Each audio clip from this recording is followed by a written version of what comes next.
Et bonsoir tout le monde. Bonsoir tout le monde. Salut. Donc, ce soir, Ah, j'espère que vous allez bien.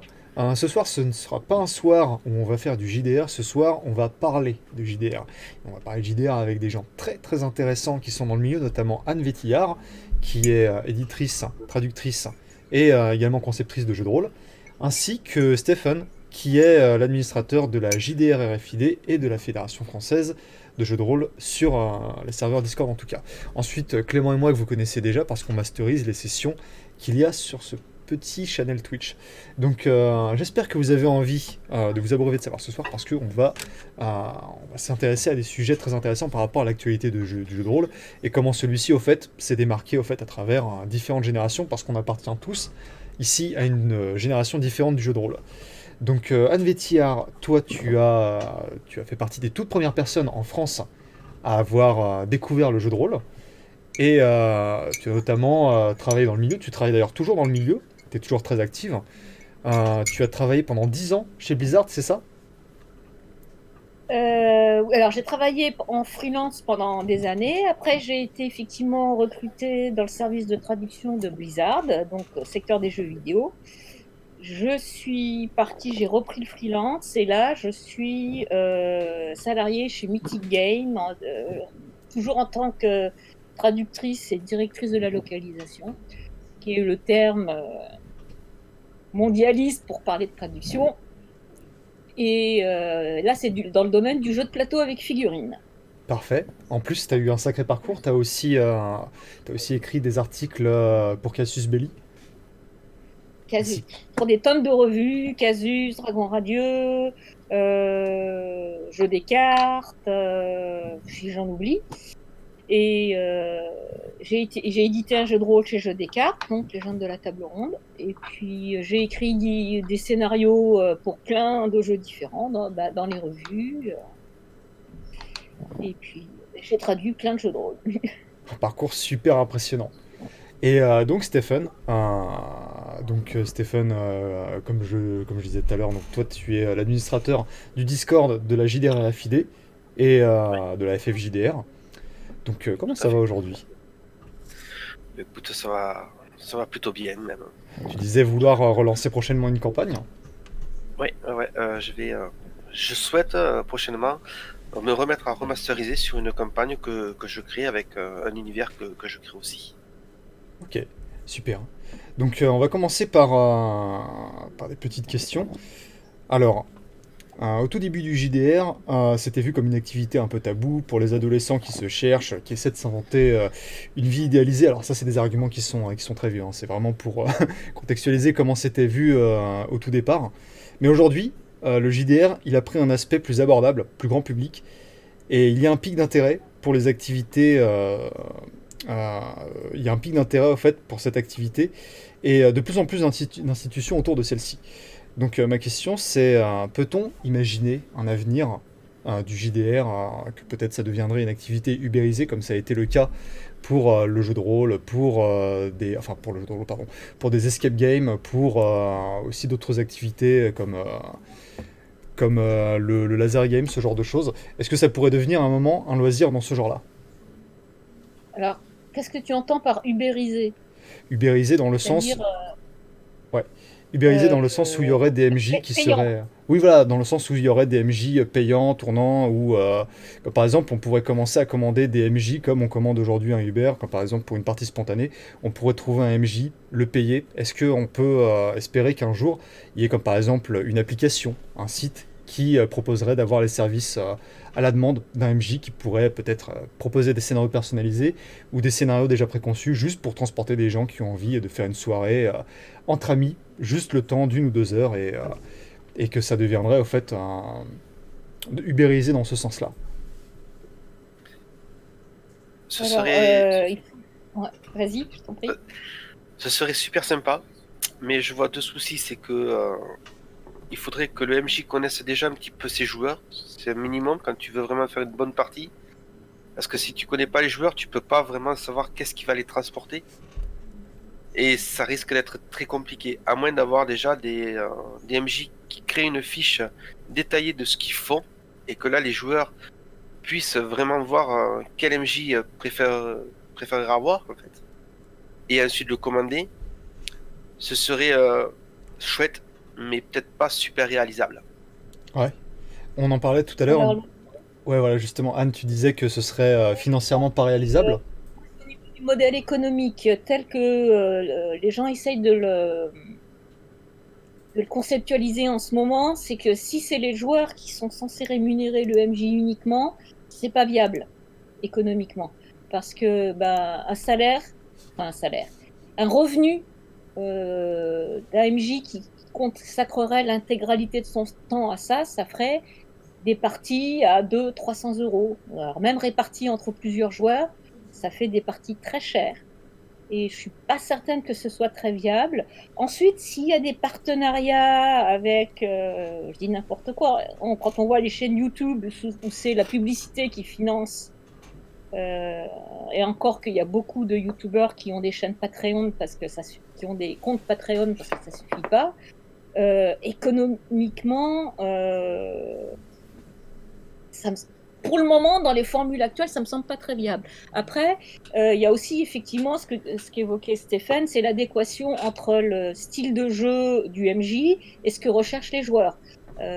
Quand on joue dans un cadre amical, il y a un espèce de contrat social. Les joueurs connaissent leur MJ et réciproquement, on sait à peu près ce qu'on a envie de jouer, les goûts des uns et des autres.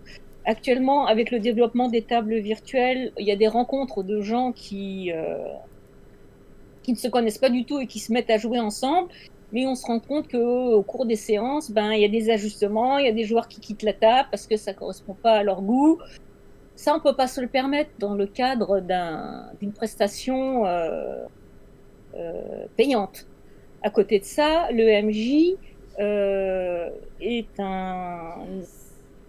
le temps de travail du MJ, c'est pas simplement le temps qu'il va passer avec les joueurs, c'est aussi le temps qu'il va consacrer à la préparation de son scénario, de sa campagne, à apprendre un système de jeu, parce que les joueurs veulent jouer à l'appel du Cthulhu, et lui, il connaît pas ce système-là, donc il va falloir qu'il assimile. Tout ça, c'est des heures de travail, heures qui doivent être rémunérées. Donc, voilà. Et puis, inversement, si on va de l'autre côté de la barrière, si tu payes une prestation, tu deviens un client, tu n'es plus un joueur. Donc, tu vas t'attendre à une certaine qualité de prestation. Et si ce que te propose le MJ que tu as engagé ne correspond pas du tout à ce que tu as envie de jouer, ça va être délicat. Alors, effectivement, Stéphane avait une bonne idée en disant que tel MJ, il est plutôt spécialisé dans les scènes d'action. L'autre, c'est un super interprète de PNJ et donc il va vous faire un trip très narratif. Voilà, il faudrait aussi, comme au cinéma, il y a les films d'action, il y a les films de genre, il y a les films de guerre, il y a les films intimistes, les comédies dramatiques, les comédies. Enfin, voilà, il y a. Et tous les MJ sont pas forcément au même niveau d'interprétation. Peut s'avérer problématique. Et je voudrais juste rebondir un petit peu. Des choses que tu pardonnes à ton MJ en cadre amical, que ce jour-là, il n'était pas en forme, ou il a mal compris une règle, etc. T'es même si c'est des gens que tu connais pas très bien, c'est quand même un cercle d'amitié, peut-être fort, mais c'est un cercle bienveillant. Oui, et tu le pardonneras pas forcément quand t'es client. Ouais. Quand t'es client, tu vas avoir d'autres attentes. Alors, je vais rebondir un petit peu. Il peut y avoir des déceptions de part et d'autre. J'ai entendu dire sur certains Discord qu'il serait possible de créer une application justement où les MJ disaient voilà, je suis MJ, je joue sur telle et telle chose, je suis disponible tel jour à telle heure, et qu'en fait quand tu fais une partie, les joueurs peuvent noter justement ce MJ, et du coup ils remonteraient soit dans la liste en disant ouais, c'est un très bon MJ, donc préférez-le à lui plutôt qu'un autre. Ah ouais, c'est un peu un genre d'avis Google de la masterisation, en fait. C'est l'avis Yelp du Game Master. Le Goemio du jeu de rôle. C'est ça. Ouais. Moi, je reviens sur un truc qui est le fait d'avoir le style de MJ. Personnellement, je me verrais mal payer ce service-là parce que ça reste ultra personnel. Mais partons du principe que nous avons cette application Uber MJ avec votre MJ sera là dans 3 minutes, on le voit courir sur la carte avec son petit sac. Je me dis que ça peut exister sur notamment les modules préconçus et les campagnes préconçues, et où des joueurs chercheraient, en fait, n'arrivent pas à MJ pour une X ou Y raison, et essaieraient de trouver des gens pour MJ, pour masteriser à leur place. Personnellement, j'aurais du mal à payer. Après, avoir peut-être avec le développement aussi des IA et des réseaux neuronaux, comme on a pu voir avec AI Dungeon récemment, où c'est l'équivalent d'une IA, mais un chatbot qui réagit à ce que le joueur écrit. Peut-être dans le futur, ça sera non pas des MJ humains qu'on paierait, mais plutôt peut-être un service à une IA qui nous masteriserait. Mais dans ces cas-là, ça sera un peu dommage. Il faudrait que les IA soient trop développées. Et sinon, tu vas te retrouver comme dans des MMORPG, dans des rails. Et Ouais, c'est ça. ça va être difficile de sortir des rails. Hein. Aujourd'hui, Alors, les machines n'ont pas encore un cerveau humain capable d'improviser. Ouais, c'est ça. Et aujourd'hui, je pense que les IA et même les gars au fait, qui travaillent dans le jeu vidéo, qui travaillent sur les scénarios qu'il y a derrière, il n'y a pas encore la capacité à pouvoir réagir et rebondir à ce qu'un joueur va vivre, de sorte à entretenir au fait ce lien que va avoir le joueur avec l'histoire qu'il va vivre. Et que l'auteur de cette histoire va avoir aussi envie de faire vivre à ses joueurs. Donc, mais peut-être qu'un jour, éventuellement, on peut espérer que l'IA atteigne ce stade. C'est le seul moment que je vois comment. Sur le MJ qui avance sur la petite carte avec son sac. Bon, tu vois, j'avais même pas réfléchi, mais pour moi, ce service de MJ de Uber, je le conçois surtout en table virtuelle. Parce que si que le MJ, faut qu'il se déplace à Pétaouchnok, tu vas rajouter aux frais, ses frais de déplacement, ses frais de s'il y a de la distance à faire. La nourriture, etc. aussi. Le Oui. défraiement hélicoptère pour arriver à temps. Je pense que ce genre de choses ne peut se développer qu'en table virtuelle. Le mieux, si tu veux développer ça en IRL, je pense qu'il faudrait aller dans des fédérations qui sont Dans des faites pour ça. associations. Et le MJ est sur place, il est payé par l'association pour être sur place tel jour, de telle heure à telle heure. Et c'est les joueurs qui viennent directement en disant voilà, nous on a commandé une partie avec lui. Hop, mettez-vous là, il y a la salle 1 qui est prête, jouez, allez-y. Un autre groupe qui arrive, il y a un autre MJ qui est sur place parce qu'il a été commandé ce jour-là. Alors que ce soit une fédération. Ça peut pas être dans le cadre d'une association. Ça peut pas être dans le cadre d'une association ou une fédération sous forme associative, puisque tu n'as pas le droit de faire de profit. Et donc, ça veut dire une entreprise qui a des locaux, donc ça veut dire des frais supplémentaires, parce que tu as des locaux. Donc ça va revenir encore plus cher. Économiquement, en fait, c'est pas viable, mais après, imaginons que ce soit pas forcément une activité pour quelqu'un qui vivrait... Un animateur qu'autre chose. Ouais, c'est ça. Mais au fait, même pour les escape games, ça existe. Des gens qui gagnent leur vie en étant MJ, ça existe dans le cadre d'animation, dans des colonies de vacances, dans des croisières ludiques, voilà, mais c'est une activité comme une autre. C'est une activité de loisir qui va être proposée en plus d'autres activités. Il y en a qui vont faire canoë-kayak, il y en a qui vont faire partie de jeux de rôle. Et tu as des animateurs pour les deux. Je viens d'avoir une idée géniale grâce à toi. Tu vas créer ton Uber. Non, la croisière dédiée uniquement aux jeux de rôle ou aux GN, obligatoirement. Mais tu sais que j'adorerais faire un truc comme ça. Ah, mais c'est génial. Capitaine Meeple, j'ai fait leur première croisière, ça existe déjà. Ah ouais? Il devait y en avoir une en novembre qui a été annulée par le Covid, mais on a fait, et j'ai même écrit avec 3 autres personnes, une campagne de jeux de rôle sur Chill qui se jouait pendant la croisière, dans les escales de la croisière. Mais c'est génial. Je C'est savais même fantastique, pas ça, c'est génial. Mais c'est énorme. Et Mais ils ont un groupe, ils ont un Facebook si ça t'intéresse de... Je note ça direct et je vais investir tout mon capital personnel dans cette... Miko dans le chat qui dit que des amis à elle l'ont fait également et qui se sont régalés. Bah, très bien, je connaissais pas du tout, c'est pas mal. Ah, c'est pas donné, bah oui, j'imagine. J'imagine. Tu m'étonnes avec l'escale. Je disais ça vraiment en mode blague un petit peu à développer. En fait, non, j'ai été devancé, mais de 15 ans. Mais j'aimerais bien moi aussi à un moment genre partir en vacances juste avec mes joueurs et se dire voilà, là on va faire 2 semaines que avec du JDR, on va compléter une campagne tous ensemble et... Ah bah ça ça, je l'ai déjà fait plusieurs fois. Je veux dire, Ah ouais? tu as une maison de campagne, la maison du grand-père, etc. On s'isole pendant une semaine de vacances où on fait que du jeu. C'est le pied. Ah, moi j'aimerais C'est bien, le pied. c'est un chalet à la montagne comme ça, on Ah est ouais. vraiment. C'est beau, en plus il y a la neige comme ça dehors, t'as pas envie Et quand tout le de. monde est Tu posé, cocoon comme ça. on commence le scénario de paranoïa. Ah, je vais foirer vos vacances.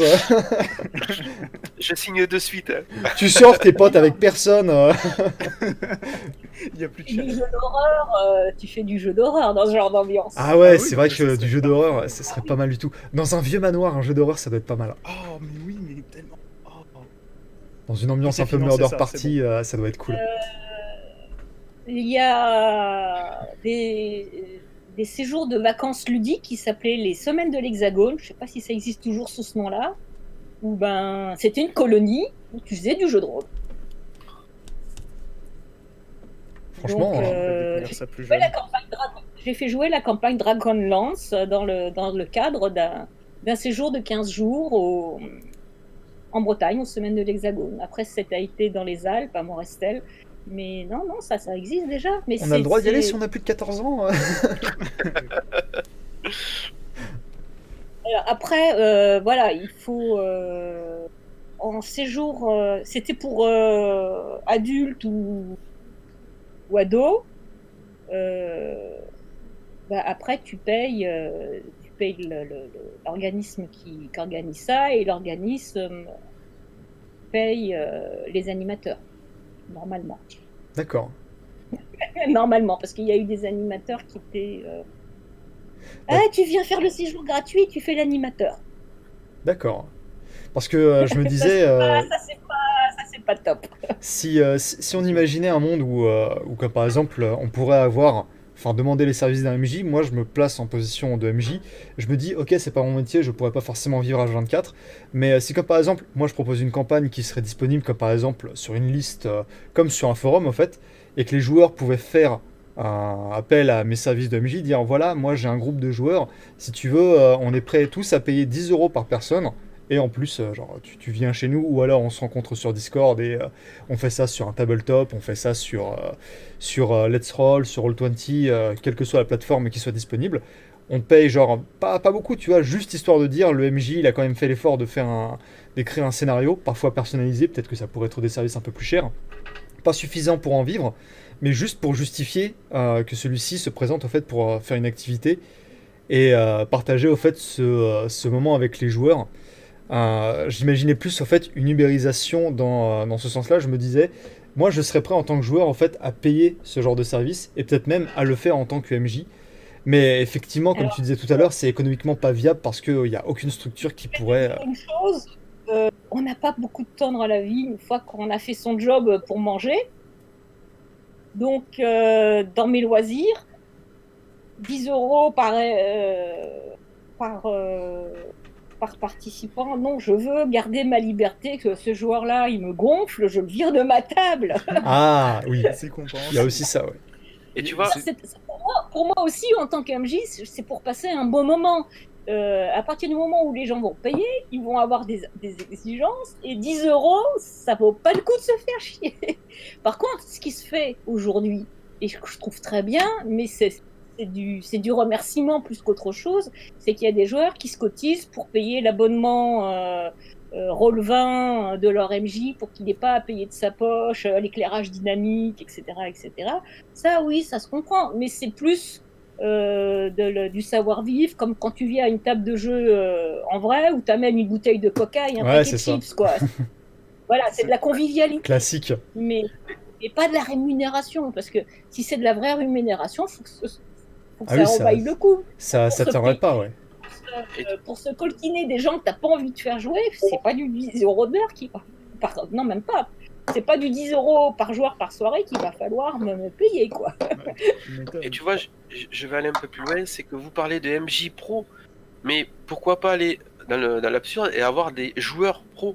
C'est-à-dire que le MJ veut faire découvrir son jeu qu'il a créé, il a besoin de joueurs, ben, il va demander à des joueurs pro de venir jouer à son jeu pour voir comment il tourne. On pourrait aussi penser à ça.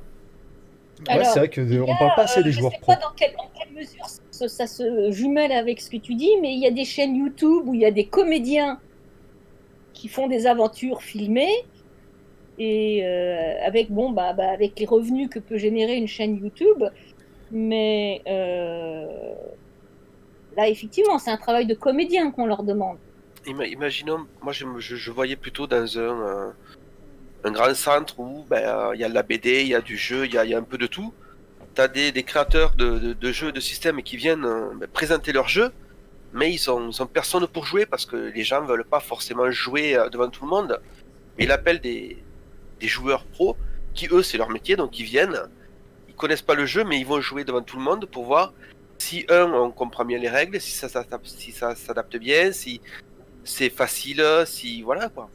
Faire une espèce Alors, d'atelier ça, pédagogique pour l'initiation. Ouais.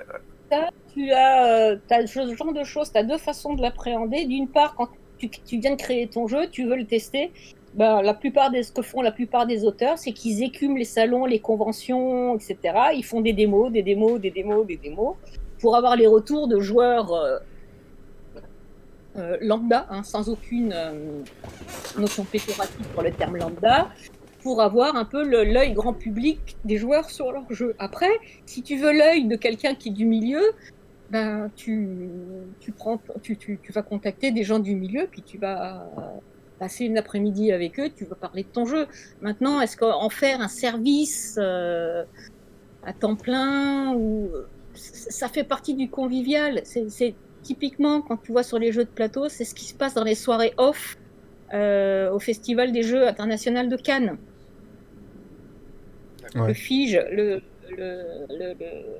à Cannes, sur la semaine, enfin c'est pas une semaine, c'est 4 jours, mais il y a 2 soirées off après le festival où se retrouvent tous les créateurs dans une grande salle mise à leur disposition et bah, tu vas discuter entre créateurs, créateurs-éditeurs, tu vas montrer ton jeu. Ça existe pour le jeu de plateau. Ça peut se faire aussi pour le jeu de rôle, mais effectivement, autant profiter de grandes occasions comme les salons pour organiser ces rencontres. Et d'ailleurs, ouais. On avait un truc qui était très bien il y a très longtemps, c'était il y avait un jumelage entre le salon de la maquette et du modélisme et les jeux de rôle. On était une petite verrue sur le côté. La figurine avait fait le lien entre les deux univers. Et effectivement, c'était un grand salon national où on pouvait se retrouver, se reconnaître, faire des tas de choses, rencontrer des éditeurs. Sauf que maintenant, ça n'existe plus. Donc, tu as des salons qui ont une certaine renommée, qui sont mis en place par des associations. Tu en as un à Lyon, tu en as Octogone. Il y en a un à Nantes. Malheureusement, j'ai un trou de mémoire, je me souviens plus du nom. Mais des salons d'envergure, il y en a. Donc, si tu es auteur et que tu veux discuter à brûle-pourpoint avec d'autres créateurs ou avec des joueurs avertis, bah oui, c'est sur ces endroits-là qu'il faut aller. Moi, j'avoue, je kidnappe Jérôme et jusqu'à ce qu'on arrête de s'engueuler au sujet du système, je sais que c'est la bonne version. Oui, alors moi je vois plus ça comme des sessions crash test. Et justement, j'allais te demander, Anne, dans le domaine de l'édition, quand un créateur de jeu de rôle commence à créer son jeu, comment est-ce qu'il vérifie au fait que son système est viable? Parce que tu le sais pas forcément intuitivement en fait. À un moment, tu le fais vérifier. Est-ce qu'il y a des joueurs professionnels ou est-ce qu'il y a, genre comme par exemple d'autres personnes, au fait, auprès de qui cette personne peut faire tester son système pour s'assurer que au fait, son jeu de rôle est suffisamment intéressant et que même le gameplay soit suffisamment challengeant? Alors, le joueur professionnel, comme tu dis, pour moi, aurait un biais. Parce qu'effectivement, il est pro, c'est ce qu'on appelle dans le milieu des jeux de plateau un game designer ou un game developer. C'est quelqu'un qui connaît les ressorts, les mécanismes, etc. Sauf que c'est pas lui qui va acheter le jeu, qui va être le client. Il pourra donner, mais ce qu'il te faut, c'est le retour de la personne qui va acheter ton jeu dans la boutique. et qui va devoir se coltiner la lecture des règles et faire comprendre. Donc, c'est pas l'avis du pro, il pourra t'aider si tu as un problème ponctuel en disant j'arrive pas à équilibrer cette règle, elle est trop hostile vis-à-vis des joueurs, ou c'est trop facile, aide-moi pour trouver un bon système. Ou alors pour étudier des probabilités. Moi, j'ai un copain prof de maths. Quand j'ai un souci, je le récupère sur Discord et on fait une étude de probabilité ensemble. C'est incroyable. Mais, C'est génial. mais savoir si ton système est à l'épreuve des joueurs, il n'y a rien de mieux que de tester avec des joueurs. Après, avec Clément, on a... Ouais.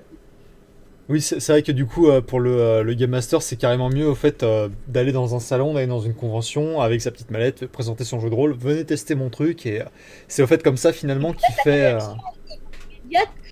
Tu t'expliques une règle, tu vois les 6 personnes autour de ta table qui froncent les sourcils, tu dis ok, ma règle elle va pas. D'accord. Et l'épreuve du feu, elle est là, c'est le joueur. C'est pas le développeur, c'est pas le designer, c'est le joueur. C'est lui qui va utiliser ton jeu. D'accord, il faut vraiment un avis plus objectif qu'un professionnel comme un game tester ou... Je dirais même pas objectif, je dirais un avis d'utilisateur. D'accord. Et maintenant, je pense que justement, avec tous les serveurs Discord et les Facebook et tout qui sont orientés JDR, ben c'est quand même beaucoup plus viable ce genre de choses que plutôt attendre des salons et autres. Là, tu peux directement aller voir des centaines de milliers de joueurs et poser ta question et tu as un retour quasi immédiat et je trouve ça génial. Ouais, alors, il faut se méfier de l'effet loupe grossissante. C'est-à-dire que tu vas peut-être tomber sur l'enquiquineur de première, spécialiste du D20 et de ses probabilités, qui va t'enquiquiner gratter le petit point de détail, et toi tu vas dire mon Dieu, mon système il est pourri. Donc oui, ça peut être très bien, mais il faut surtout savoir prendre du recul à ce moment-là vis-à-vis des retours que tu auras. Parce que je peux te dire que dans le milieu où j'évolue, dans le milieu pro, le nombre de gens lambda qui savent mieux que nous ce qu'il faut faire et qui... Tout le monde y va de son petit avis. Que là c'est un problème, que ça il faut le changer, que ça serait vachement mieux si c'était comme ça. Alors que toi, ça fait 3 ans que tu testes le truc et que ce qu'il propose, tu l'as déjà fait 3 fois et puis tu sais que ça marche pas. Je veux dire, l'effet, entre guillemets, il y a un terme pour ça. On en a beaucoup parlé à propos du Covid. Des gens qui connaissent un tout petit peu un sujet et qui se croient un super expert. Alors que le vrai expert est très humble et parle peu. C'est l'effet... Mais je vois de quoi tu parles. En fait, tout le monde y va de son petit avis et il faut, en fait, toi, dans ta tête de designer, te dire, ok, qu'est-ce qui est vraiment la réalité objective et qu'est-ce qui n'est pas juste du chipotage de la part de la personne qui voulait juste, au fait, donner... Est-ce que la personne qui est en train de démolir ma règle ou l'enfoncer, est-ce que c'est quelqu'un qui est pertinent? Ouais, c'est ça. Est-ce que son avis est pertinent ou pas? Effet confiture, nous dit Bromios. Effet confiture. C'est l'effet confiture. Oui, c'est vrai, c'est le mec qui... Moins t'as de connaissances, la connaissance c'est comme la confiture. Moins t'en as, plus tu l'étales. C'est l'effet confiture. Merci Bromios. Et d'ailleurs, j'allais rebondir. Juste avant, tu disais que tu avais un ami mathématicien. Avec Clément, on a un ami comptable qui d'ailleurs est dans le chat. Et lui, il nous a aussi aidé pas mal sur l'équilibrage de système. Parce que les chiffres, ça le connaît bien. Et d'ailleurs, à un moment, on avait une campagne où c'était parti en JDR comptabilité. Nos personnages étaient tellement riches, on ne savait plus comment investir notre argent. Et du coup, ils nous avaient pas mal aidés. Clément, d'ailleurs, si tu veux poser une question... Dunning-Kruger. L'effet comment? Dunning-Kruger. Dunning-Kruger, d'accord. Ouais, ça ressemble un peu à... Ça ressemble un peu à Freddy Krueger. Un petit peu, ouais, mais c'est... Voilà, il y a une citation qui explique bien, c'est le problème, c'est que les gens intelligents sont pleins de doutes, donc les plus stupides sont pleins de confiance. Ça résume bien beaucoup de choses. En fait. Ça résume bien le truc, ouais. Donc oui, voilà, faire gaffe aux avis, tout ça, et bien faire le tri justement dans ce que les joueurs donnent comme retour. Il faut savoir prendre du recul. D'accord. Et puis il faut savoir aussi qu'il y a des gens il y a des trolls partout, hein. Je veux dire, je vais pas vous. Ah oui, surtout aujourd'hui. De te démolir. si en tant que créateur, bah, tu as une certaine sensibilité, ça va souvent te plaire. Tu peux te faire démolir par des gens qui vont prendre plaisir à te démontrer par A plus B que ton système est pourri. D'accord. Clément, si tu veux Ça, poser une ça- question. ça existe aussi, quoi. Donc, le face-à-face, pour cela, ça oblige les gens d'être un peu plus bienveillants. C'est le problème Facebook, hein. Les gens sont très agressifs, très hostiles. S'ils tenaient la même conversation en vis-à-vis dans la réalité, ils mettraient plus de Ah gants, ils oui, seraient plus courtois. Oui, les bien gens sûr. font plus les malins sur Internet que dans la vraie vie, mais je pense que le pire encore à ce sujet, c'est Twitter. Les gens, Non, c'est terrible ça. aucun Je filtre. suis pas utilisatrice du tout enfin, j'ai un compte Twitter Moi non dont je ne plus. me sers pas, mais voilà, exposer son jeu au grand public via les réseaux sociaux, on va dire ça comme ça. Faut être quelqu'un qui a les reins solides, faut savoir prendre du recul et faut avoir le cuir épais pour la critique, quoi. Bah, je vais Après, rebondir les sur- réseaux sociaux, c'est aussi un endroit fantastique pour récupérer des bons conseils, pour trouver des joueurs. T'as sur Facebook, il y a un groupe qui s'appelle Auteurs, autrices de jeux de rôle, où il y a plein de bons conseils qui sont donnés. Ça peut être un outil fantastique, les réseaux sociaux. C'est un outil. Mais après, c'est à chacun de voir comment il fonctionne. D'accord. Moi, je vais rebondir sur la difficulté, les différentes difficultés donc, par rapport au playtest. Là, cette fois-ci, c'est carrément dans la création et dans l'écriture, en fait, notamment des campagnes pour vous. C'est quoi la partie la plus difficile à réaliser? Est-ce que c'est la création de l'univers? Est-ce que ça serait plutôt agencer l'histoire ou même organiser juste la partie? Je sais que avant le Covid, c'était super, ça restait quand même très difficile d'organiser une partie de visu. Pour vous, pour tout le monde, c'est quoi la partie la plus difficile dans l'écriture, dans un jeu de rôle? Alors, dans l'écriture, je pense que ça va dépendre des gens. Moi, par exemple, la conception d'un monde, ça coule de source. Ça va. Je ponde la ligne sans aucun problème.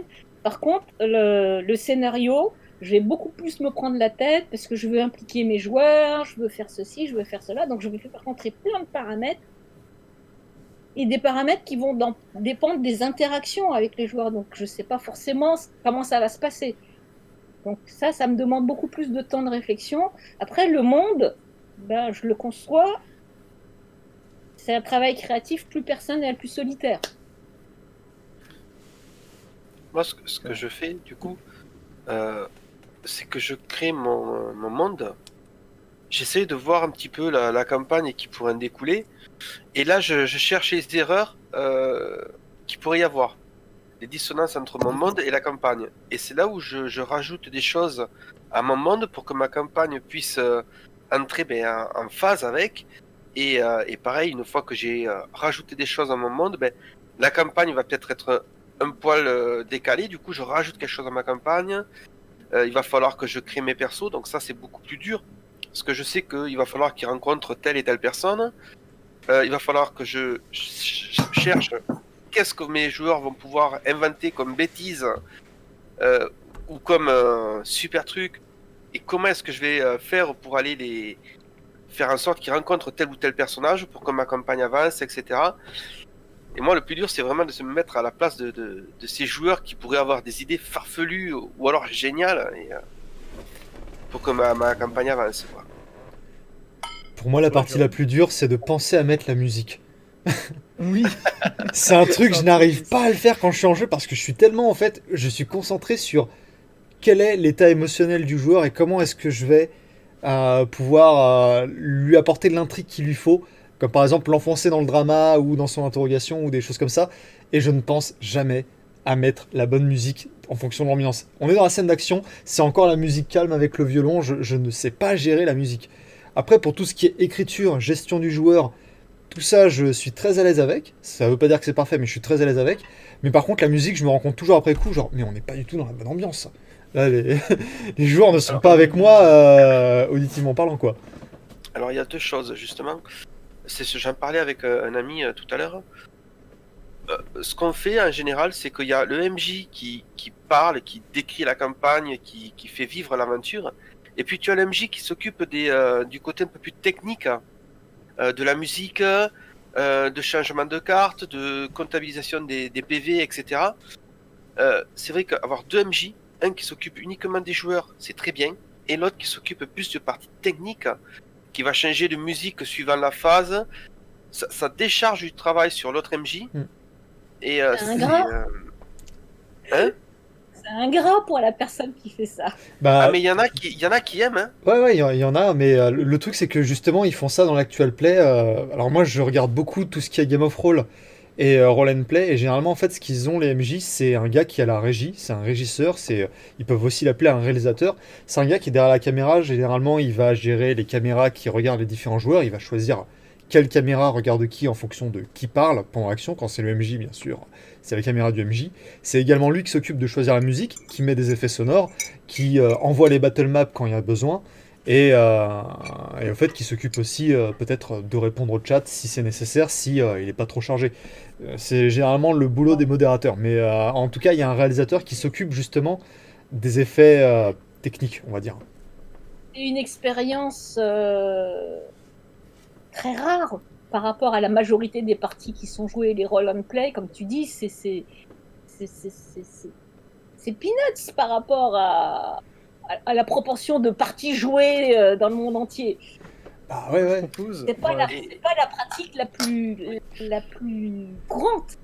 Moi, je Ouais, propose c'est vrai la que- table de mixage dans les boîtes d'initiation pour le MJ. Ah là là Comme là ça, il là. peut balancer les bruitages comme ça en mode coup d'épée. Alors, coup il y a de eu bouclier. ça dans des. Alors, je serais incapable de dire quel jeu avait fait ça. Je me demande si c'était pas une boîte d'initiation à Donjons et Dragons, où il y avait un CD avec des pistes de bruitage que tu lançais. Mais c'est- Ah ouais, c'est vous aviez génial. votre propre régie avec les effets sonores, c'est pas mal ça. Avec 15 Walkman numérotés avec des étiquettes. Les platines avec 12 entrées XLR. Et après, c'est ce que je fais dans mes parties virtuelles. J'utilise l'outil informatique. Quand on a des serveurs comme Let's Roll, par exemple, où on peut mettre une musique de fond, où il y a une banque de données de bruitage, etc., il y a moyen de préparer à l'avance un certain nombre de choses. Pardon. Je sais, il y a eu une partie... j'ai fait ça. Alors, du coup, là, c'était purement dans Discord. J'avais des personnages qui faisaient un rêve, pas prophétique, mais un rêve où ils se trouvaient au bord du Styx et vous voyez des proches qui étaient morts au milieu d'autres gens qu'ils connaissaient pas du tout.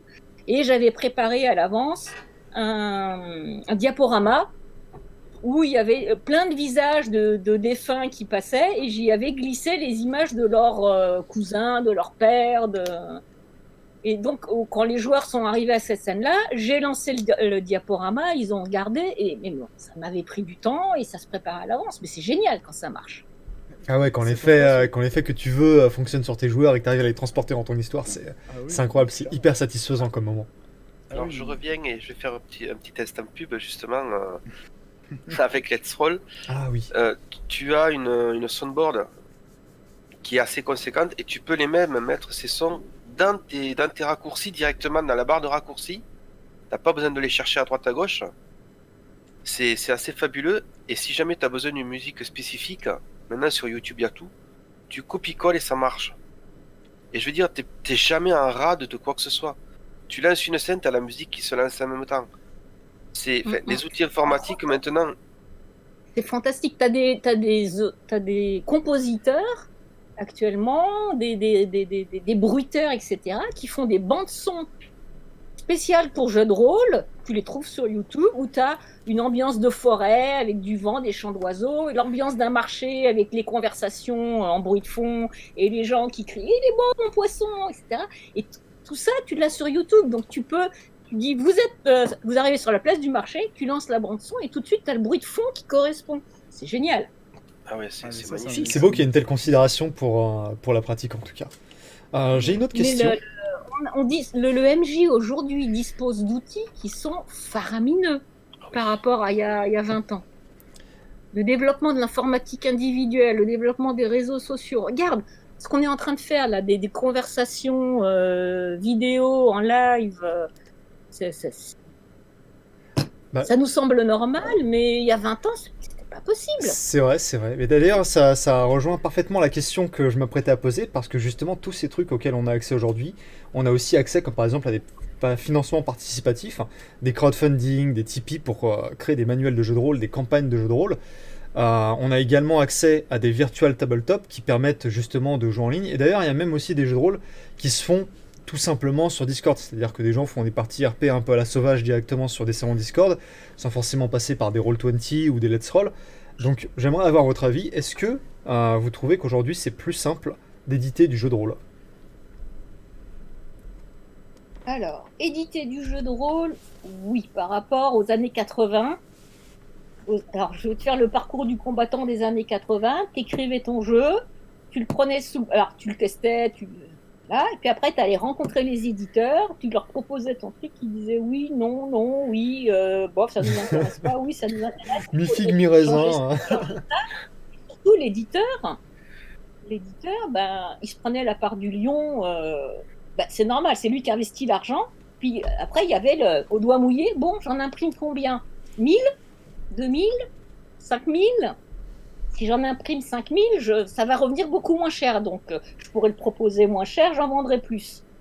Mais 5000, si j'en vends que 2000, il va m'en rester 3000 sur les bras dans mes entrepôts. Ça va me coûter de l'argent de les stocker. Et puis, j'aurais dépensé de l'argent sur des produits que je ne vendrai pas. Donc, je vais peut-être... tu vois le problème. Ouais. Le financement participatif, qui est génial, c'est que tu sais que tu as 1724 personnes qui ont pledgé.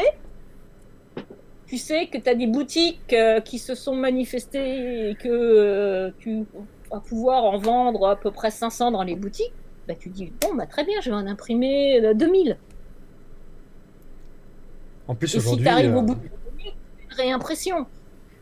Mais pour moi, d'une part, tu n'as pas à trouver l'argent, tu n'as pas à aller démarcher des banques pour dire, est-ce que vous pouvez me prêter de l'argent ?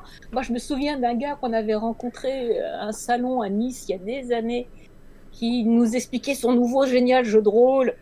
Et puis, il y avait les gens de Casus, il y avait, etc. Puis, plus il nous parlait de son jeu, plus on se disait, mon Dieu, son jeu est mauvais, il ne le vendra jamais. Ah oui, t'es pas forcément la personne la plus objective. Et ce gars avait hypothéqué sa maison pour éditer son jeu. Aïe. Bon, au moins, il y croyait à fond.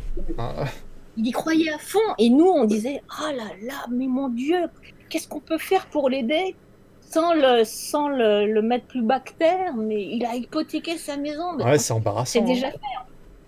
C'est super embarrassant. Et puis le pauvre gars, quoi. Tandis qu'à maintenant, qu'un financement participatif, bah, ce que tu vas investir, en fait, c'est ton travail.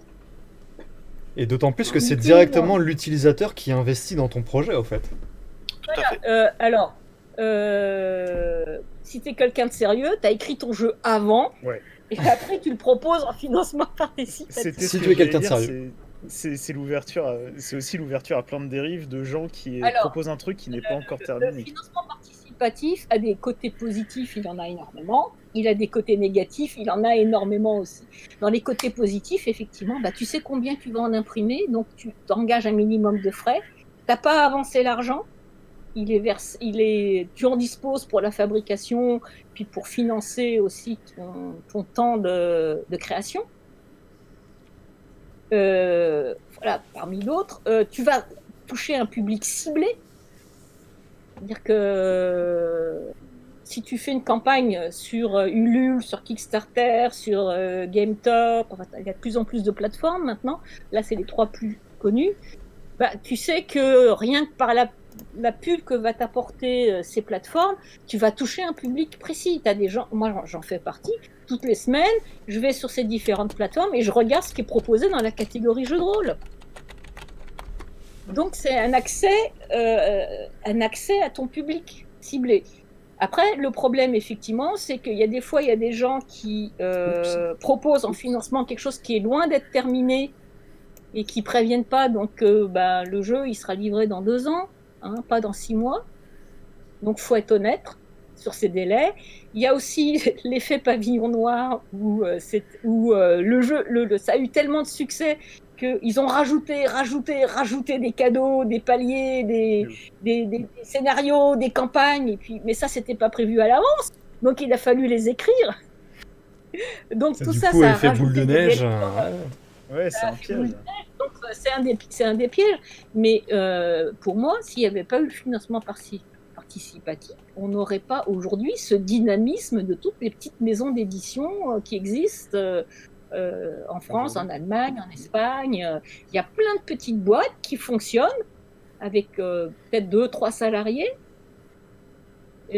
plus leurs auteurs, et qui arrivent à vivre et qui arrivent à faire vivre le jeu de rôle parce que financement participatif. Qui aujourd'hui a les reins d'avancer l'impression d'un jeu au petit bonheur à la chance? À moins d'avoir beaucoup d'argent et d'être passionné par cette pratique. Tu vois, Même Chaosium, maintenant, ça passe toujours par un financement participatif. Ah ouais? Ah, bien sûr. Toutes les publications Chaosium sont d'abord proposées en financement participatif. Tu les retrouves en boutique, bien sûr, mais il y a toujours une phase financement participatif et ça te permet de rentabiliser ton truc. Après, c'est que du bonus. alors tu vois, je rebondis sur ça, parce que justement j'ai le cas concret d'une personne qui voulait avoir l'avis de plusieurs personnes. Il a créé son jeu, il veut le faire imprimer, et après il veut passer sur Kickstarter. Le problème Il fonctionne à l'envers du coup. Ah oui. Et le truc c'est que voilà, il a cherché les imprimeurs, c'est cher. Il paye un illustrateur pour justement la couverture, les trucs, les machins. Et c'est vrai que c'est quand même compliqué. Bah, il devrait faire l'inverse, en fait. Il devrait juste payer l'illustrateur pour faire des extraits qu'il mettrait dans le financement participatif pour obtenir des fonds. Quand tu vas lancer un jeu sur financement participatif, il y a un minimum d'investissement à faire. D'une part, effectivement, l'investissement temps de création pour quand même présenter quelque chose qui donne envie. Donc, il ne faut pas que ce soit un truc gribouillé dans un coin. Il faut payer quelques illustrations, effectivement, pour donner une idée de l'ambiance, pour que ça claque, pour que ça pète, pour donner envie. Parce qu'il y a quand même un côté marketing dans ton financement participatif. Il faut que tu donnes envie aux gens. Donc, bien sûr, il y a le thème de ton jeu, il y a ton système, est-ce que le jeu est bon, ça c'est une chose. Puis après, il y a le côté purement subjectif. Si tu mets une illustration de couverture de la mort qui tue, bah forcément, ça va aider. Et par contre, il faut. Alors, soit ton illustrateur, il fait partie des gens qui sont investis dans le projet et il sera rémunéré sur le financement, bah, soit tu as payé un illustrateur à l'avance et il faut que tu le mettes dans tes coûts. Et de toute façon, tu ne démarreras pas à zéro investissement sur un financement participatif. C'est sûr. Tu auras quand même toujours investi quelque chose avant. Ouais, c'est ça. Sur la question de la création, il y a... Imaginez, on doit faire un nouveau jeu de rôle, on a un Kickstarter, et là, bim, page blanche. C'est quoi votre moyen de lutter contre la page blanche? Principalement. Alors, les pages blanches, quand tu écris un scénario, ou quand une règle, ou un machin. En scénario, règle, mais surtout en scénario pour une campagne, ça sera un scénario, mais aussi le world building. Moi, je sais que ma principale page blanche, c'est les cartes. J'ai fait des études de géographie, je n'arrive pas à faire de cartes. Dans le sens où je me prends trop la tête, ou alors je suis juste bloqué en termes d'imagination. Comment vous faites pour vous débloquer en 4 pages blanches sur différents points? Alors, il y a la pause. On est dans une séance de brainstorming avec des copains ou tout seul. On trouve pas, bah on fait une pause. Souvent, c'est on va aux toilettes. Et pendant la pause toilette, il y a l'idée qui vient, parce qu'on fait rien d'autre, on a l'esprit qui vagabonde et la solution s'impose tout seul. C'est ça, on a le temps de réfléchir. Mais... La déconnexion ultime, ça reste quand même les toilettes. En vrai, on n'est pas embêté par rien au final. On est complètement déconnecté, isolé dans cette petite bulle. Et c'est vrai que c'est une technique que j'utilise souvent pour écrire les scénarios. Donc c'est vrai que c'est Après, quand folle j'ai idée. vraiment aucune idée, je prends un dictionnaire, je ouvre une page au hasard, je pointe le doigt, je trouve quelques mots, j'essaye de les relier par une idée. Ce mot-là, finalement, il m'enquiquine, je le vire, j'en prends un autre, et puis généralement, ça sert. J'ai l'étincelle comme ça. C'est quand même Ouais. génial de se dire que les plus grands créateurs de jeux de rôle vont peut-être juste aux toilettes pendant 40 minutes et te pondent une campagne. Avec un dictionnaire au cas où. Ouais, c'est ça, au D'ailleurs, cas où. ça me rappelle un film, c'était Retour vers le futur, Après, où il a ton trouvé imaginaire, la tu le solution nourris. Ton en étant aux imaginaire, toilettes. tu le nourris en permanence. Ouais. Oui, c'est Tu vrai. bouquines, tu regardes des séries, tu regardes des films, tout ça, tu t'en imprègnes, et puis bah, voilà, c'est un terreau pour ton imagination. C'est Alors, vrai. Tu pars pas de rien. Il y a la musique aussi que j'utilise. J'aime bien utiliser une musique en fait qui colle au ton et à l'univers pour me permettre de démarrer en fait. Et après, bah, une fois que c'est fait, donc, isolé avec la musique, ça passe nickel quoi. Alors, ça dépend Moi, des musiques. Moi, je sais qu'il y a des musiques, je les mets pas, pourtant je les adore parce que je sais qu'à ce moment-là, j'écoute la musique et j'arrête de bosser. mais moi, j'aime bien Ou regarder alors, je justement mets une des. musique et je suis tellement concentrée sur mon boulot que j'entends plus la musique. J'aime bien regarder des séries, des films, et ça va me permettre de choper des idées à droite à gauche et de dire tiens, ça c'est sympa. Je mets le film sur pause et j'écris l'idée. Je continue à regarder. Puis il y a une autre idée, hop, j'écris. Puis après, je regarde ce que j'ai écrit, et hop, ça prend forme et tu crées ton. Tu notes les concepts, tu réadaptes. Ouais, Ouais, je vois c'est le ça. genre. En ce moment, j'ai plus le temps de faire de création, donc j'ai arrêté de le faire. Mais sinon, j'ai toujours un petit carnet sur moi où je note les idées qui me viennent par-ci par-là et ce qui permet d'avoir un recueil d'idées ou te plonger quand tu es en manque. Alors, Tu vois, pour le syndrome de la page blanche, alors outre les toilettes, hein, qui sont le meilleur moyen de réflexion, voilà, la salle de bain aussi, genre juste dans ta baignoire, ça c'est cool. Mais en vrai, je me dis simplement si j'ai une idée d'un truc que j'ai envie de d'écrire pour un système ou pour un JDR, au fait, c'est que j'ai déjà envie de parler d'un truc à la base, donc au fait, je vais simplement le formuler sur papier. Donc au fait, de base, la page n'est pas blanche, et simplement en fait, tu avances et tu complètes les informations. Il y a par contre quelque chose qui m'est arrivé et j'ai pas forcément envie de tomber là-dedans. C'est à un moment, tu crées un univers et tu prends des inspirations dans un certain courant en fait. Comme par exemple, j'avais envie de lancer un JDR dont une certaine faction dans laquelle allaient se trouver les joueurs était un peu inspirée type armée ottoman en fait. Et j'ai commencé à chercher des informations sur comment fonctionnait, comme par exemple la hiérarchie de l'armée ottomane. Alors que ça ne se passait pas du tout dans un JDR terrestre, c'est-à-dire que c'était vraiment genre il y a longtemps sur une planète lointaine. Et je me suis retrouvé au fait à copier tous les éléments de l'armée ottomane parce que je me suis dit, mais chaque élément est génial au fait. Et j'ai retranscrit tous les dialectes et au fait, au final, il n'y avait plus rien d'original. Et il fallait quand même tout réécrire derrière. Et c'est là qu'au fait, le travail devient un peu plus compliqué. C'est comment est-ce que tu limites ton influence de ce dont tu as envie de parler. Même si tu trouves qu'un concept est génial, il faut quand même réussir à le réadapter pour ne pas perdre la nature de ce dont tu as envie de parler réellement, quoi. Donc, il y a un moment, il faut arrêter tes recherches C'est sur la ça. source. Donc j'ai plus le problème inverse, c'est ma page est trop remplie au final. j'ai besoin d'une feuille A0 pour faire mon jeu de rôle. Ouais, mais c'est vachement intéressant parce qu'on a à la fois des idées qui se recoupent par rapport à l'idée de s'isoler, d'avoir des éléments narratifs ou des informations extérieures pour nous nourrir, mais aussi on a des problèmes propres à ce niveau-là, quoi. Enfin, moi je trouve ça vraiment intéressant. Enfin, par exemple, le fait de rechercher l'historique, c'est pas forcément quelque chose dont j'ai le réflexe de pousser à fond. Moi, je me dis, c'est marrant, c'est bien les pyramides, viens, j'en mets dans mon jeu de rôle. Je suis plutôt dans ce sens-là où je me dis, bon, bah, un concept est marrant, je vais pas le pousser forcément plus rien et je l'intègre, et au final, je me retrouve avec un truc qui n'a d'apparence d'intérêt, enfin, non, au contraire, qui n'a d'intérêt que de l'apparence. C'est Ouais. aussi un écueil dans lequel je Tu tombe. vois, moi je serais plus un peu comme toi, où dans le sens, mon souci c'est les maps. C'est-à-dire que je veux tellement bien faire qu'il faudrait pousser les maps à fond Et c'est juste pas possible à l'heure actuelle. Alors c'est vrai Tu sais que que tu as des générateurs de cartes aléatoires sur le net qui sont excellents.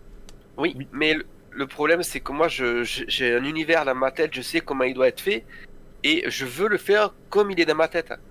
C'est-à-dire que là je veux qu'il y ait ça, là je veux qu'il y ait une maison, la maison je veux qu'elle soit comme ça, je veux que quand je fasse ça, ben ça fasse ça et voilà. Si jamais le pion ben, sort de cette map, ben, il faut qu'il y ait la suite logique sur la prochaine map, etc. Et ça, c'est compliqué. Du coup, ben, il faut, au bout d'un moment, tu dis stop les maps, tu en mets quelques-unes là où il y a des choses importantes. Et puis le reste, tu mets juste des paysages, tu montres globalement. Et voilà. Mais c'est vrai que les maps, c'est un peu ma Il y a hantise. des Ouais. gros écueils des MJ, c'est le perfectionnisme. Mm. Il y a un moment où il faut arrêter d'être perfectionniste. À partir du moment où on commence à vouloir placer un token de bouteille sur la table pour être sûr que ça correspond à la truc. Parce que le joueur va avoir envie de lancer un truc. Ou au contraire, il pourrait avoir envie de lancer cette bouteille si C'est tu ça. mets le token. Ou alors tu veux forcer ton joueur à avoir envie de lancer cette bouteille parce que tu mets un token et donc ça veut dire que la bouteille est importante dans ton Tu scénario. la mets dans la Vraiment. trajectoire orientée vers un mec qui est de dos au joueur dans le bar. C'est ça. Ou alors l'inverse, tu utilises un token de chaise comme chariot parce que tu l'as étiré. Ah, Alors, moi, je suis- Moi, je reviens, tu parlais de ce qui est mieux maintenant pour éditer un jeu. Je vais rebondir dessus en disant ce qu'il y a de mieux maintenant pour jouer. ouais. Bah, les tables virtuelles, c'est génial. Moi, j'avais arrêté de jouer parce que trouver un groupe de joueurs qui arrivent à se réunir de façon régulière à telle heure, avec quand t'es plus étudiant, ben il y a le boulot, il y a les enfants, il y a plein de choses qui fait de la vie que ça devenait de plus en plus dur d'arriver à réunir ton groupe de jeu. Ben, avec le virtuel, t'as plein de joueurs. C'est vrai. C'est vrai. Ouais. C'est vrai Ouvre que. des tables. C'est génial. Ouais, bah C'est ouais, génial. Tu rencontres des gens sympas que tu connaissais pas. C'est le côté club de jeu où tu vas rencontrer des tas de gens qui partagent ta passion, mais ils sont pas forcément dans la même ville que toi, ils peuvent être à l'autre bout du monde. Ouais, c'est ça. Oui, ou même dans d'autres pays sur un fuseau horaire différent. Mais ça, après. Regarde Stéphane, comment on s'est rencontrés. Par C'est la ça. Elite. Ouais, ouais, On a mis en exactement. place. Il y a eu une partie de jeu de rôle virtuel qui s'est mis en place, et puis bon, on a bien accroché, on n'a pas pété. Le médium de la table de jeu virtuelle, que ce soit sur Zoom, sur Discord, sur Skype ou sur des plateformes spécialisées comme Let's Roll, Roll20, etc. Mais c'est un outil fantastique pour rencontrer des joueurs, des MJ. C'est génial. C'est vrai que c'est Ça a vraiment un été- outil. Et le confinement obligé à partir sur ces moyens-là. Et moi, plus ça va, plus je me dis que même avec les copains avec qui je me retrouvais en table IRL, comme on dit, ben, on se retrouve aussi en virtuel parce que ben, on se retrouve à 20h, on est à 20h, on commence à jouer. Il n'y a pas, ben, j'ai 3/4 d'heure de route, il faut que je trouve une place de parking. Puis C'est vrai après, qu'il y a le plus cet soir, il faut encombrement, quoi. Et j'ai envie de rajouter que, outre le fait de trouver des joueurs, des MJ un peu de tout horizon, quand tu es sur ces serveurs Discord où tu dis, bon voilà, moi je cherche une partie, qu'est-ce qu'il y a? Ben, tu as des gens qui sont dans le jeu de rôle mais qui sont ni MJ ni joueurs. Moi je connais des gens qui étaient sur ce genre de serveur, qui créent des bots pour Discord, qui refont un Discord joli. Il y a des personnes qui gèrent des Discord et qui sont là rien que pour gérer le Discord, qui adorent les jeux, qui les regardent, mais qui n'y participent pas. Et je trouve qu'il y a une diversité de... Outre le fait de joueurs MJ, il y a tellement de gens que tu peux trouver sur ces serveurs, et discuter avec eux et accrocher, c'est génial, quoi. Et c'est comme ça que je me suis fait un petit peu un bon petit réseau, je trouve. J'ai rencontré Bah, Anne. maintenant, tu as des groupes Facebook pour trouver des joueurs. Tu as des forums spécialisés. Il y a un forum jeu de rôle virtuel où tu t'inscris au forum, c'est gratuit. Puis tu cherches des parties si tu es joueur, tu annonces tes parties si tu es MJ. Après, on se retrouve sur Discord. Il y a Opal Rollist qui permet aux joueurs, qui est aussi un site tu t'inscris et ça met en rapport les joueurs et les MJ. Il y a... C'est Tu vrai, vois, là, j'étais passé aussi par Opal Release justement pour faire des parties, mais c'était en IRL et c'était des parties qui étaient organisées dans. Je sais pas si vous êtes passé par les Cavaliers. C'était une taverne justement qui organise assez régulièrement du jeu de rôle sur Paris. Euh, mais ouais, c'est vrai que j'ai l'impression que depuis qu'on a accès à toutes ces outils numériques, le jeu de rôle en fait a complètement explosé et depuis il est devenu praticable par tout le monde Ouais, beaucoup oui. plus aisément quoi. et clairement. d'autant plus que il a une fonction aussi thérapeutique par rapport à d'autres personnes. Euh, des personnes qui sont un peu déficientes ou autres, ça leur permet d'extérioriser des choses qu'en temps normal, ils auraient pas pu, quoi. Et je trouve ça complètement génial, quoi. Ouais, mais Pouvoir c'est aider un, les autres. c'est un médium d'expression, mais vraiment génial. Et c'est vrai que cette démocratisation et cette augmentation de systèmes et de possibilités d'y jouer avec plus en plus de gens fait que on se rend compte. Il y a des gens qui font des parties virtuelles sans aucune vidéo, juste en audio. Et ben, ça permet à des gens timides qui peut-être jamais auraient osé passer le pas de se faire plaisir avec une partie de jeu de rôle. Ouais, clairement. Et en parlant de jeux de rôle, tout ça, il faut aussi trouver le bon système. Par contre, c'est quoi votre bête noire du système de jeu de rôle? Le système que vous pouvez pas encadrer, que vous pouvez pas piffer. Que ce soit à cause d'une mauvaise expérience de MJ. Je vais anticiper sur d'autres choses, mais j'ai beaucoup de mal avec le narrativisme. Le narrativisme. Moi, ça me rappelle quelque chose, ça, le narrativisme qu'on a pu avoir. Alors, tu vois, moi, j'ai pas de système c'est ma bête noire. Ma bête noire, c'est pas le système à lui-même, c'est le fait que il y ait trop de choses pour le joueur à additionner, contrôler, gérer. Maintenant, avec les outils virtuels, c'est des tables où il y a quasiment, tu cliques sur un bouton, tout se fait automatiquement. Alors que le système soit complexe ou pas, tout se fait tout seul. Le joueur, il a juste à être dans l'aventure, à cliquer sur un bouton pour jeter ses dés.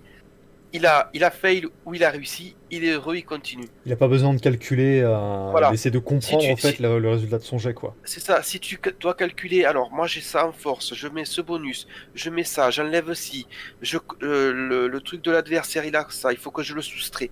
Mais ça devient ignoble. Tandis que maintenant tout se fait automatiquement et c'est du pur plaisir quoi. C'est vrai, Ça veut dire qu'il faut disposer d'un système que quelqu'un a codé à l'avance. C'est le problème des scripts. Jasfo, si tu nous entends, S'il te plaît, viens faire les scripts. aide-nous. Non.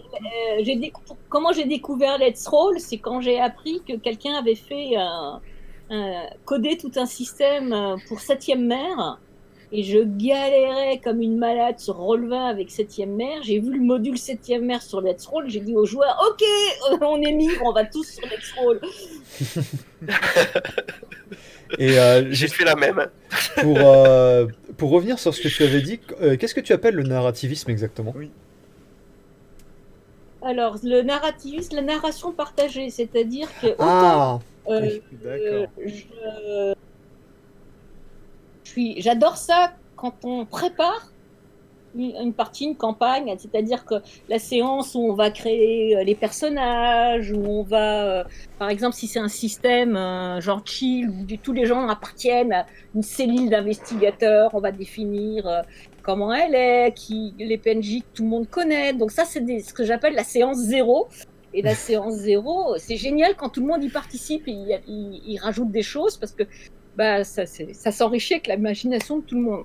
Maintenant, dans la partie à proprement parler, dans l'aventure qu'on va vivre, en tant que joueuse, ça m'enquiquine de devoir créer en même temps, rajouter des choses. Pour moi, c'est du spoiler. C'est aller voir un film dont on m'a raconté une partie des ressorts où j'aime bien découvrir, flipper, me poser des questions. Alors, qu'est-ce qu'a conçu ça? Comment ça se passe?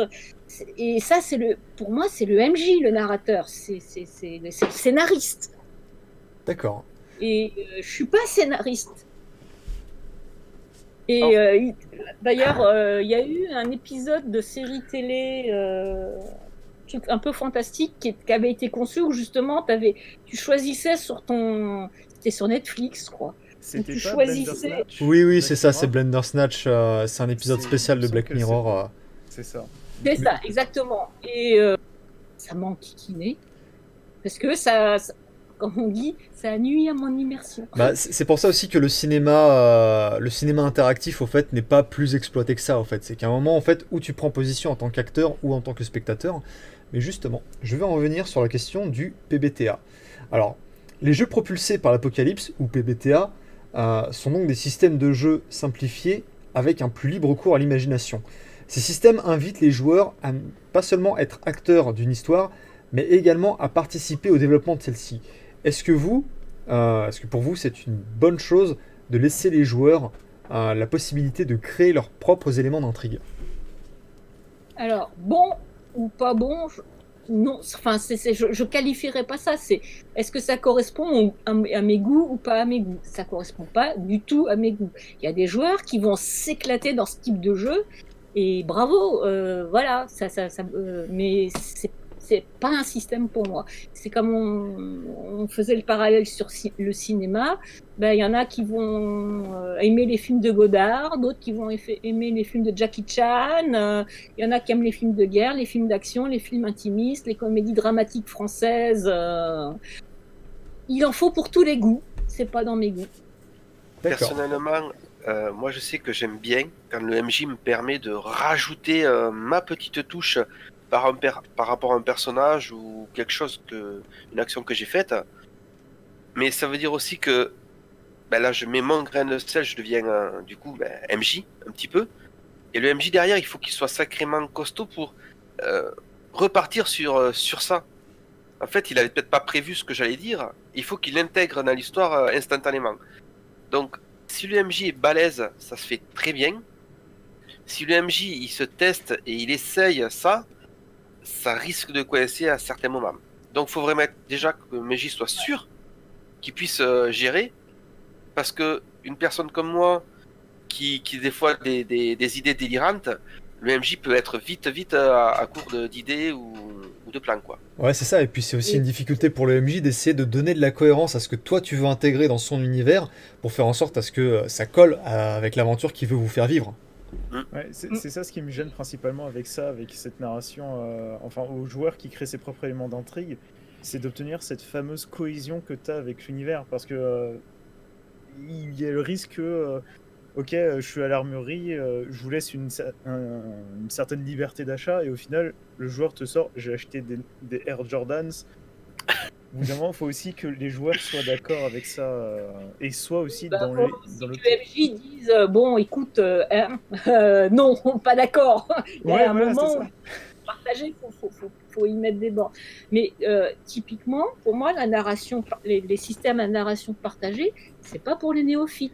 Ça demande d'avoir un petit peu de bouteille. Et ça demande aussi un bon rapport de confiance entre le MJ et ses joueurs pour être sûr qu'il n'y en ait pas un qui déborde. Il faut une certaine dose faut être un bon improvisateur, il faut savoir rebondir sur ce que vont apporter les joueurs. Un MJ débutant, il n'a pas forcément tout de suite ce genre de réflexe. Ouais. Et un joueur un néophyte qui connaît pas le jeu de rôle, on lui demande tout de suite d'être hyper actif, hyper créatif, etc. Ça peut le rebuter. Tandis que si c'est un système plus classique, il va être guidé, il se sentira peut-être plus à l'aise. Pour moi, les systèmes j'arrive jamais à me souvenir de l'acronyme. PBTA, c'est pour des joueurs qui ont un peu de bouteille, c'est pas pour des néophytes. Il faut savoir aussi que ce genre de choses, si le MJ te dit, bon ben, tu rentres dans un bar, il y a le gars derrière avec sa bouteille, je vais te laisser le choix, est-ce que tu le connais ou pas? Ben, si tu as un joueur qui est un petit peu feignant, qui n'a pas envie de suivre la campagne et qui a envie de prendre des raccourcis, il va te dire ouais, je le connais, on est super potes et il peut me dire, il a confiance en moi, il va me dire tout ce qu'il sait. Donc déjà, ça va casser un peu le rythme de la campagne à essayer de trouver l'intrigue. Et au contraire, il y a des joueurs comme ça, la narration partagée. Ouais, c'est pas tout à fait ça, mais il y a un peu de ça que tu dis, ben écoute, oui je le connais ou oui je le connais pas. Et c'est vrai que ça peut vite casser l'intrigue si le joueur est un peu feignasse. Bah ouais, imagine que le joueur arrive devant le barman et il dit oui, je le connais, c'est mon père. Et là, t'as le MJ qui se regarde, il a toutes les fiches où il avait prévu que son père allait débarquer. Il a ok, vas-y, je fous tout ça à la poubelle. Bah, ok, c'est son deuxième père qui débarque. C'est ça, c'est son faux père. Voilà. Non, mais après, voilà, je pense que les PBTA aussi, c'est des jeux qui sont plus emprunts à l'improvisation. Et après, moi, je suis le genre de MJ où je préfère justement avoir une intrigue qui est ficelée de A à Z, où je sais au fait dans quel stade va passer chaque joueur, mais en laissant quand même une possibilité de liberté, c'est-à-dire que je sais exactement quelles aventures ils vont vivre, mais pas exactement comment elles vont se dérouler au fait. Donc le PBTA, je trouve que ça ferme justement des portes à ce genre de pratique. Mais moi, le PBTA, tu Moi, tu je vois, le sens plus restrictif que ouvert, le PBTA. bah, chez moi, c'est le seul système qui me fait suer. En tant que MJ, en tant que dévoreur de système, Libreté et de Bill et d'Acier, qui sont sous PBTA, ont réussi à me faire suer en mode mais comment je pourrais implémenter ça dans mes parties. Et pourtant, j'en bouffe des jeux de rôle, mais je suis là en Bah, mode comment. il faudrait être en Ça, full c'est joué à improvisation en fait. J'ai joué à Masque. Ah, masque. C'était justement donc, il y ça a que un je pensais. PBTA. Et je me suis sentie complètement restreinte parce qu'il fallait arriver. Toutes les actions qu'on voulait faire, il fallait qu'on les fasse cadrer avec une manœuvre de notre perso. Donc, Ouais. et en fait, si t'es pas dans le cadre de cette manœuvre, tu peux rien faire. Alors la manœuvre, c'est un terme très générique, hein, ça peut être jouer sur le ressort psychologique de mon interlocuteur, hein, c'est pas forcément une manœuvre de combat. Mais une fois que tu es sorti du cadre de ces 5 ou 6 points d'action que tu as définis sur ta fiche de perso, tu peux rien faire d'autre. C'est Moi, je ça. trouve ça vachement restrict. Tu peux pas sortir du cadre de ce que ton personnage a la possibilité de faire en fait, et du coup ça te laisse pas la possibilité de faire des choses dans lesquelles tu pourrais échouer ou alors exceller miraculeusement et qui donnent au fait de la saveur à au risque que tu prends en fait. Pour revenir aux bêtes noires, il y a un autre truc pour Ah. lequel c'est que j'ai en bête noire, et que ce soit d'ailleurs en GN comme en jeu de rôle. C'est le jeu prise de tête, psychologie nordique, où on va revivre les drames du quotidien, d'un divorce. Non, moi c'est de l'escapisme, le jeu de rôle. C'est comme, je ne tiens pas à retranscrire dans un petit GN à deux le couple qui se déchire dans une relation à distance. T'aimes pas J'ai quand vu c'est ça trop proche de la réalité ou trop. Ouais. Après, tu vois, il y a, Faut il y a- pas il y a- faut pas que ce soit les jeux qui te demandent de jouer des trucs douloureux, des trucs à ressort psychologique qui te font du mal. Non, non, non, non. Moi, je joue au jeu de rôle pour me prendre pour Indiana Jones. Ouais, ça, je comprends, ce Après- serait infernal. tu vois, il y a un truc Et aussi qui il y a de plus en plus de jeux comme ça. Je vois d'ailleurs passer sur Opal Rollist ou jeux virtuels des jeux, ce que j'appelle en blaguant les jeux prises de tête, où tu vas explorer les tréfonds de l'âme humaine et les ressorts psychologiques de l'âme. Tu vois, le truc, c'est pas du tout du narratif, mais j'ai un MJ qui des fois nous propose de vraiment bien décrire notre action pour éviter de jeter un G2D. Ce qui fait que tu as plus de chances de réussir en décrivant vraiment pas à pas fidèlement ce que tu fais, plutôt que de balancer un G2D et puis on verra ce qu'il arrive, quoi. Et si c'est crédible aux yeux de ton MJ, il l'accorde, c'est ça? Ouais, c'est ça, ouais. D'accord, ouais, je Genre, vois on bien. avait un truc à ouvrir une fenêtre avec un couteau. Ben, le premier perso, ben, je mets mon couteau, crac, j'ouvre. Ben, ok, fais-moi un Ouais. jet de dés. Moi, c'était voilà, je passe le couteau vraiment petit à petit en le tournant pour juste laisser passer la lame.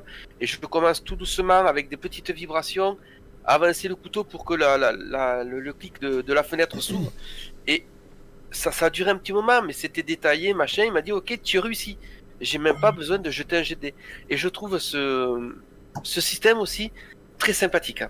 Bah, j'aime beaucoup Alors, cette pratique. Je le fais en tant que MJ, je donne des bonus. Parce que je veux pas non plus que le joueur qui connaît pas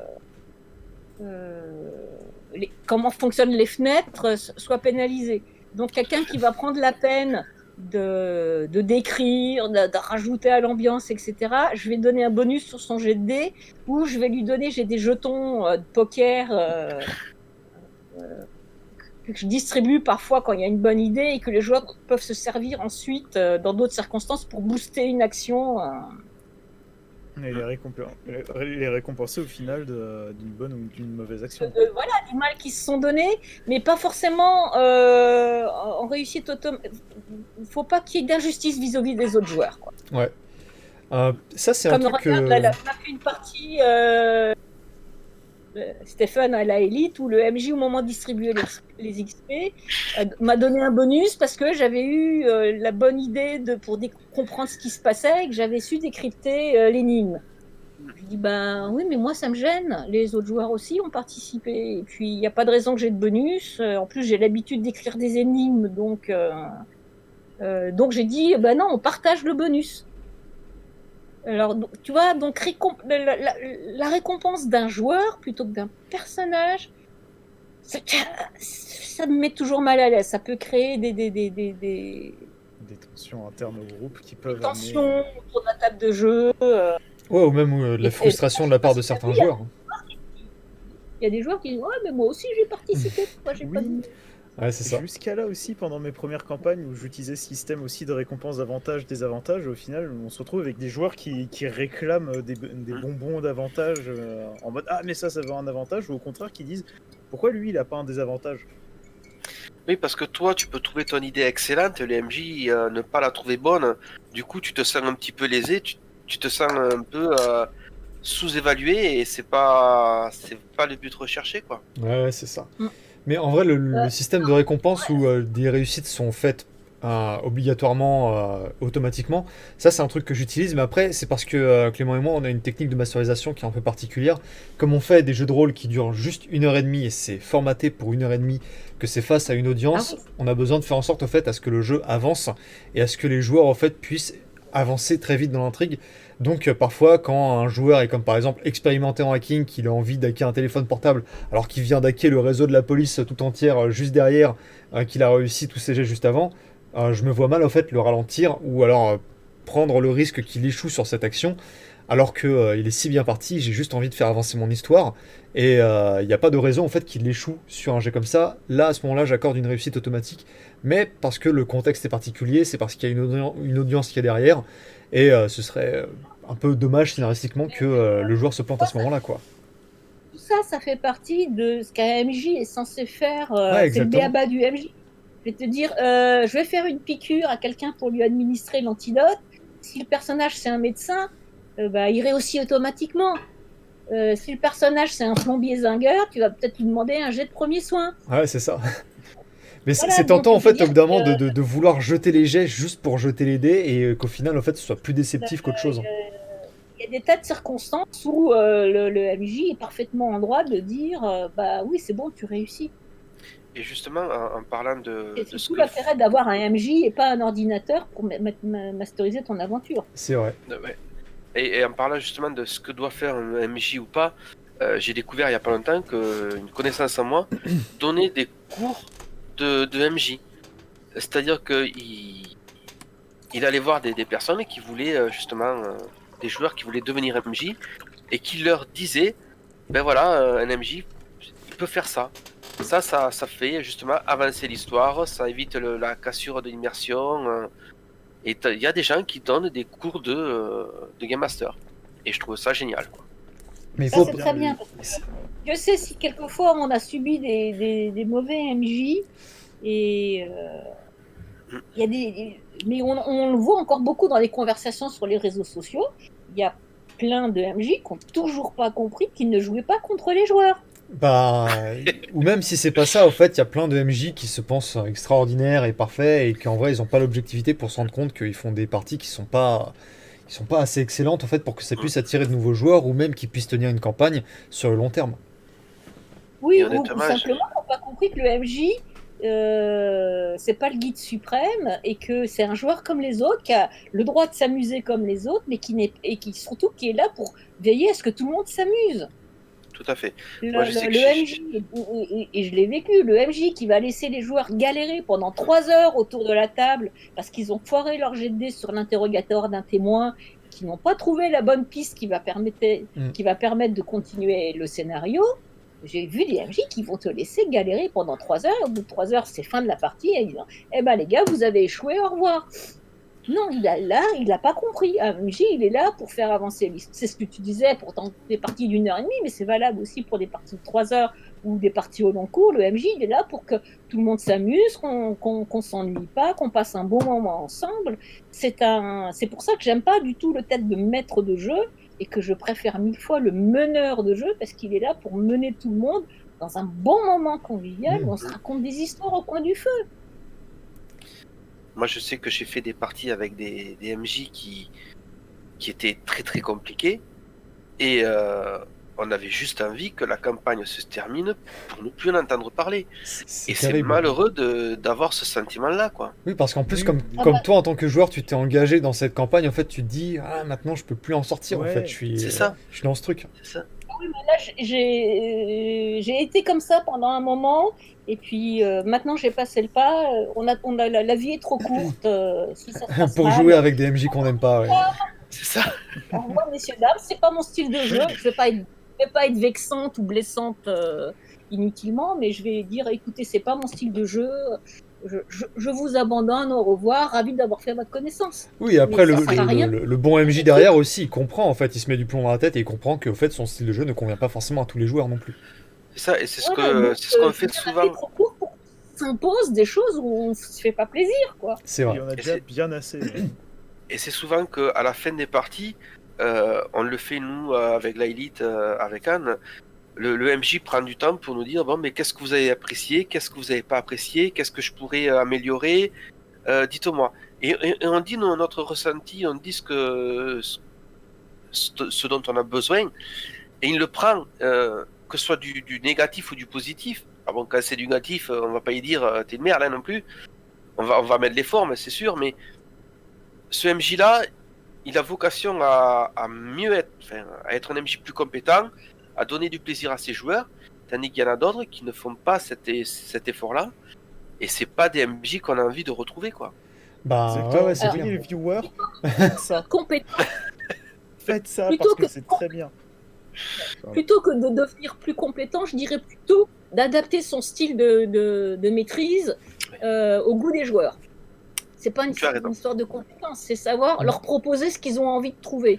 Et effectivement, il faut savoir se remettre en question.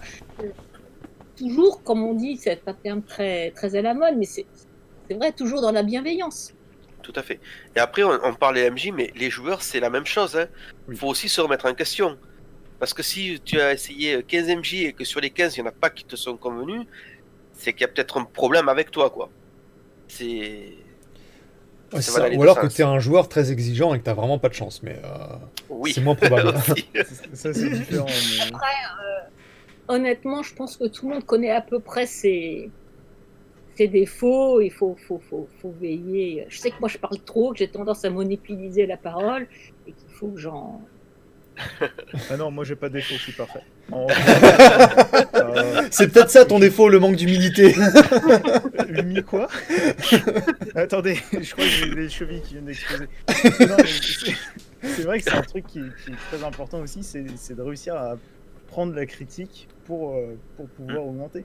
Je repasse sur le fait de s'adapter aux joueurs et je me rappelle, on m'a offert le livre de John Wick par rapport à Alors, masterisation. Pas le film, John Wick.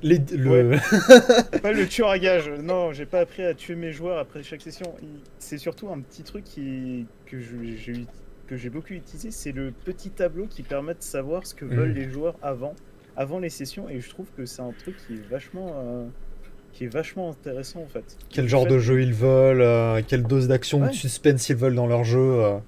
Et ça permet d'éviter de tomber dans cet écueil où, en tant que MJ, on s'attend à quelque chose de notre medieval fantasy, par exemple, et qu'au final, les joueurs s'attendaient à autre chose et qu'on se retrouve juste bloqué en mode « Ah, mes joueurs ne m'aiment plus. Mais je me souviens que tu l'avais fait pour le Peplum, en partie parce que j'avais justement cassé ce tableau » Oui, avec le pourcentage, mais t'avais fait un travail qui était vraiment impeccable et tous les joueurs étaient super contents de la partie que t'avais faite. Donc ouais, effectivement, c'est le genre de petit conseil à prendre pour agrémenter le truc. Après, pour ce qui est du... Ouais.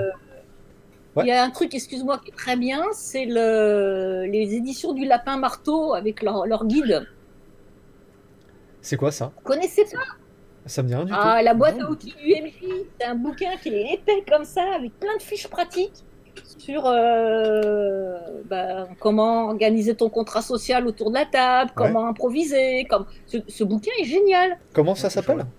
Le lapin marteau. Le lapin marteau. Le Lapin Marteau, c'est l'éditeur. Alors, et ils ont sorti Partir à l'aventure, sortir de l'auberge. Alors, Sortir de l'auberge sans la foutre en flamme. Et en payant Surtout. ses consommations.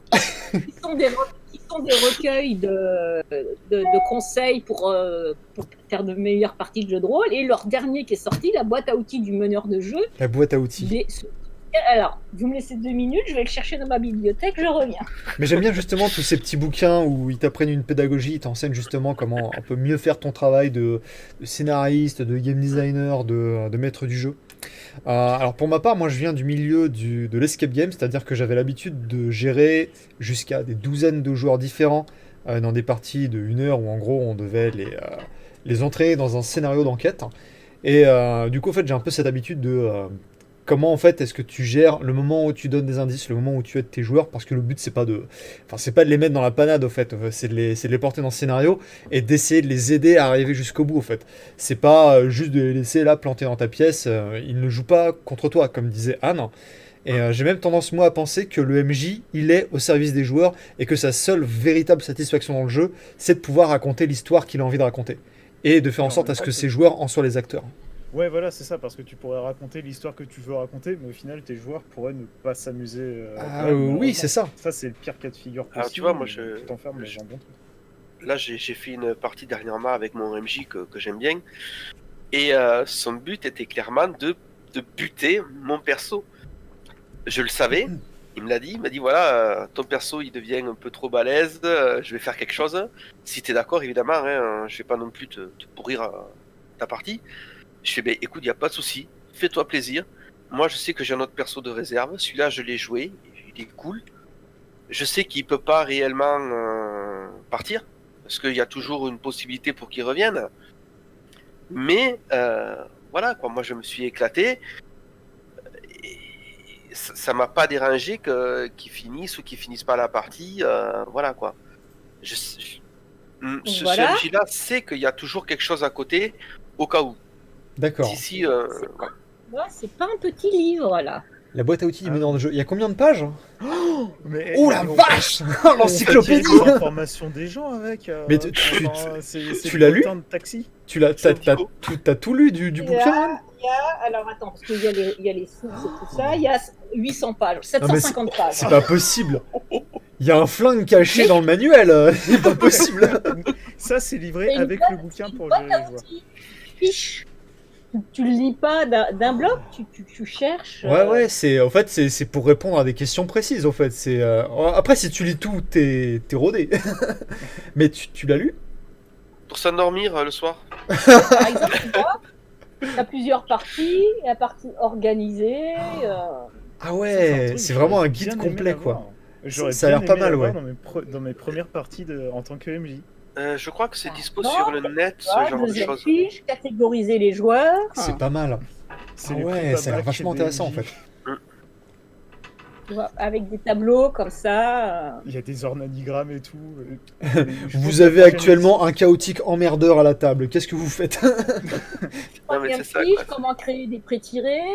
Tu vois, c'est Ah, ouais. des recettes de cuisine. Là, comme ça, vite fait, j'ai vu, ils avaient utilisé une technique aussi qui était dans un autre bouquin que j'avais vu juste avant.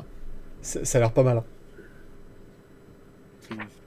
Ça a l'air gigantesque comme guide.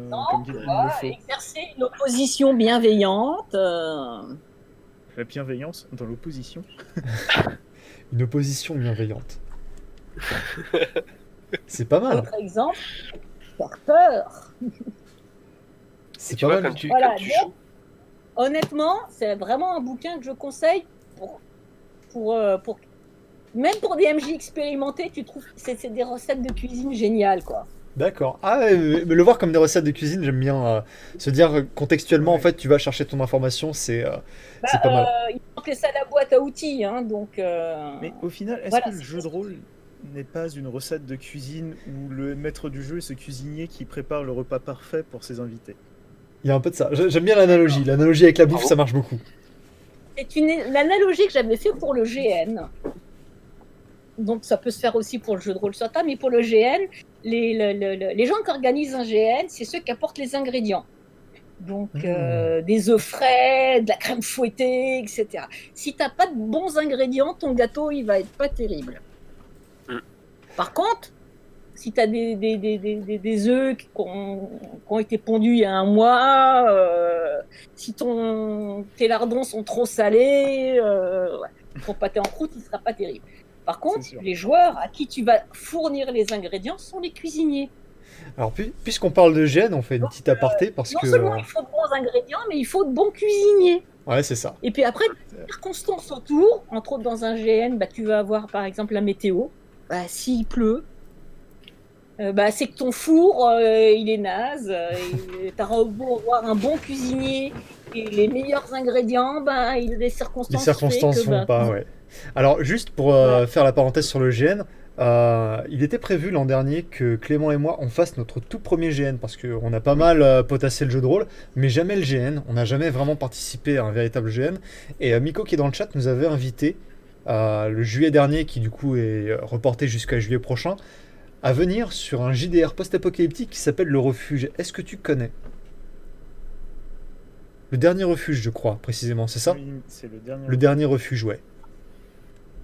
Alors, le problème des GN actuellement, c'est que...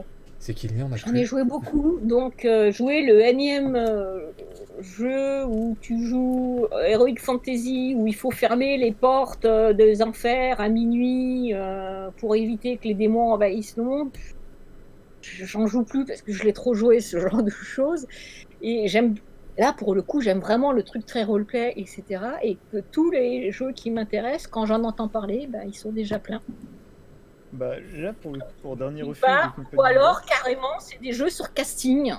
Et moi, je trouve ça insupportable, parce que les organisateurs choisissent leurs joueurs. C'est de la politique, apparemment. Politique RP. Ouais, c'est ça. Et c'est vraiment, en fait, après notre civilisation, c'est-à-dire que ça se passe dans un futur dystopique où, au fait, le monde se serait un peu reconstruit, mais selon les règles de l'époque pré-révolution, je crois. Mais c'est-à-dire qu'en fait, il y a déjà eu notre civilisation et juste celle-ci s'est éteinte pour laisser place à une espèce de néo-renaissance en France.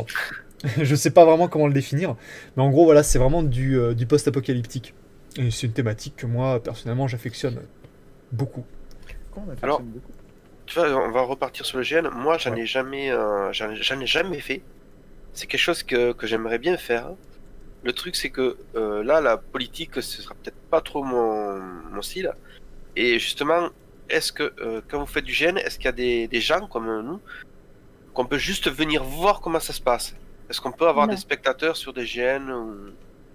C'est le principe même du GN, c'est que tout le monde est acteur. D'accord.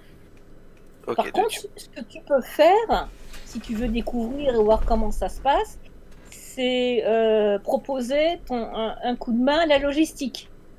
Il y a toujours besoin de monde à la cuisine, de gens pour installer les décors, etc. Donc, tu seras accueilli à bras ouverts et puis tu pourras voir de l'intérieur comment ça se passe. Ok.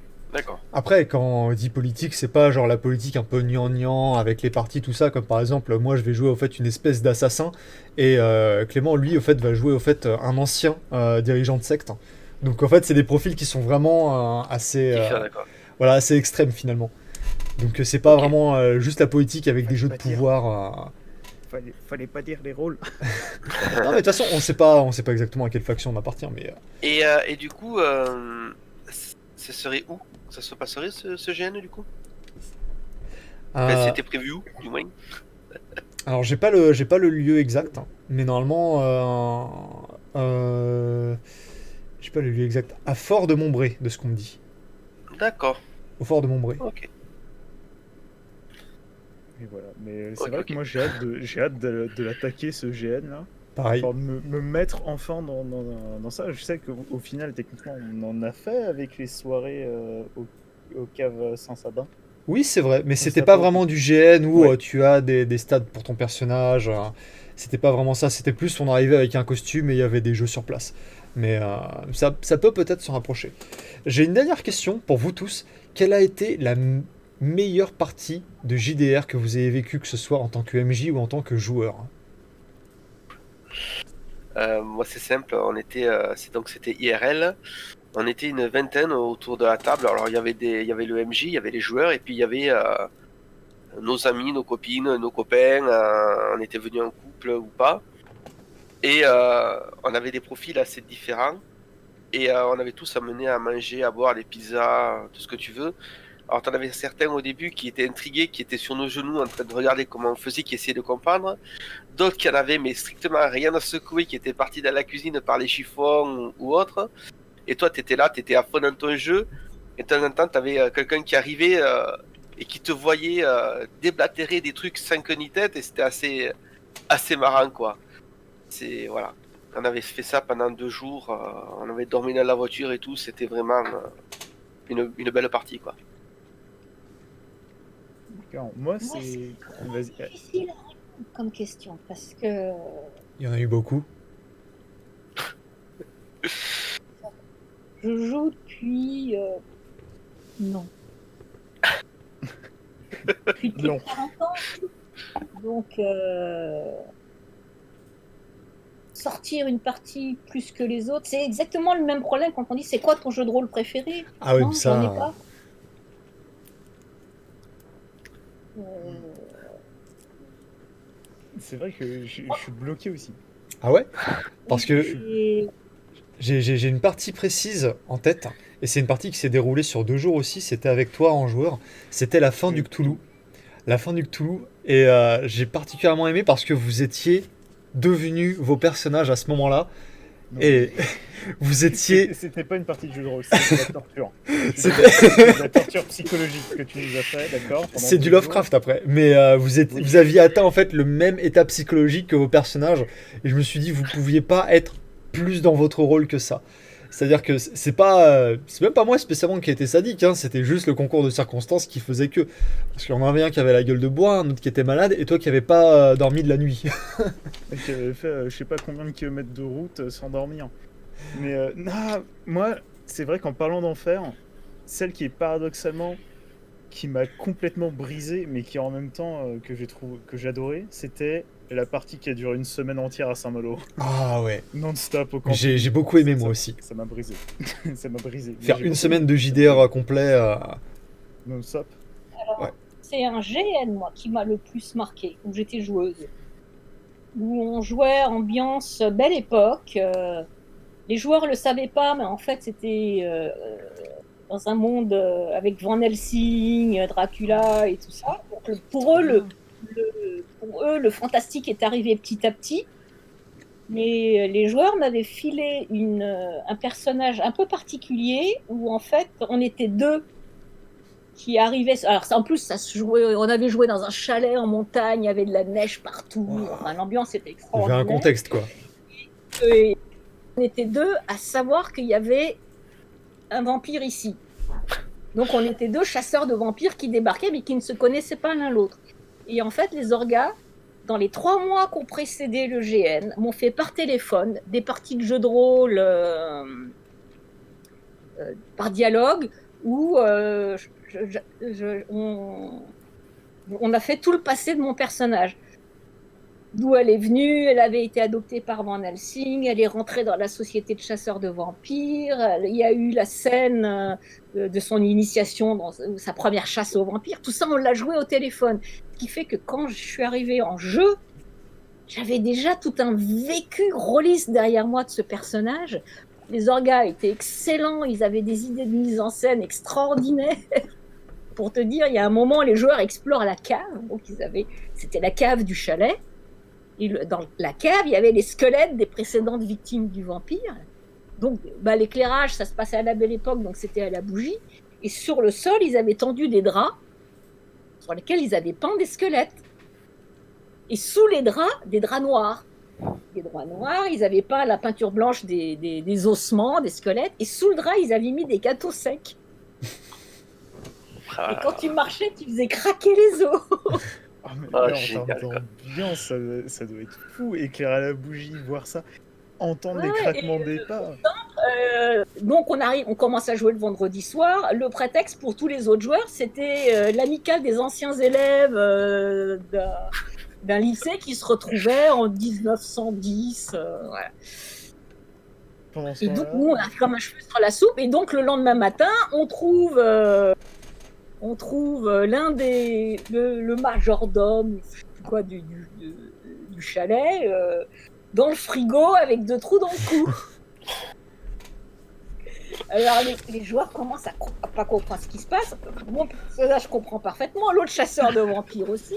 Le cadavre qui avait été installé dans une chambre, on attend l'arrivée de la police. Ou c'était un joueur qui était policier d'ailleurs dans son personnage. Et nous on s'enferme dans la chambre et puis il y a un orga en tant qu'entre guillemets meneur de jeu qui est là, mais qui jouait le cadavre. Je dis, bon, ben moi, je prends ma mallette de chasseur de vampires, je prends mon marteau et mon pieu en latex, et je dis, bon, ben je lui perce le cœur, je veux pas qu'il revienne. Il fait, pas de souci. Et il sort de sa poche une petite fiole de sang artificielle, C'est et pas on met mal. plein. Et j'avais tous les autres joueurs qui étaient derrière la porte. Laissez-nous rentrer, qu'est-ce que vous faites? C'est quoi cette histoire? Le commissaire, oh non, de la loi, ouvrez! ça Nous doit on être... se retrouve couvert de sang, de voir ouvrir la porte. Tu vois, le genre de scène. La scène finale, on a rampé dans le grenier, ils avaient mis des trucs en lumière noire, avec les vampires nouveau-nés qui sortaient de derrière des rideaux pour nous sauter dessus.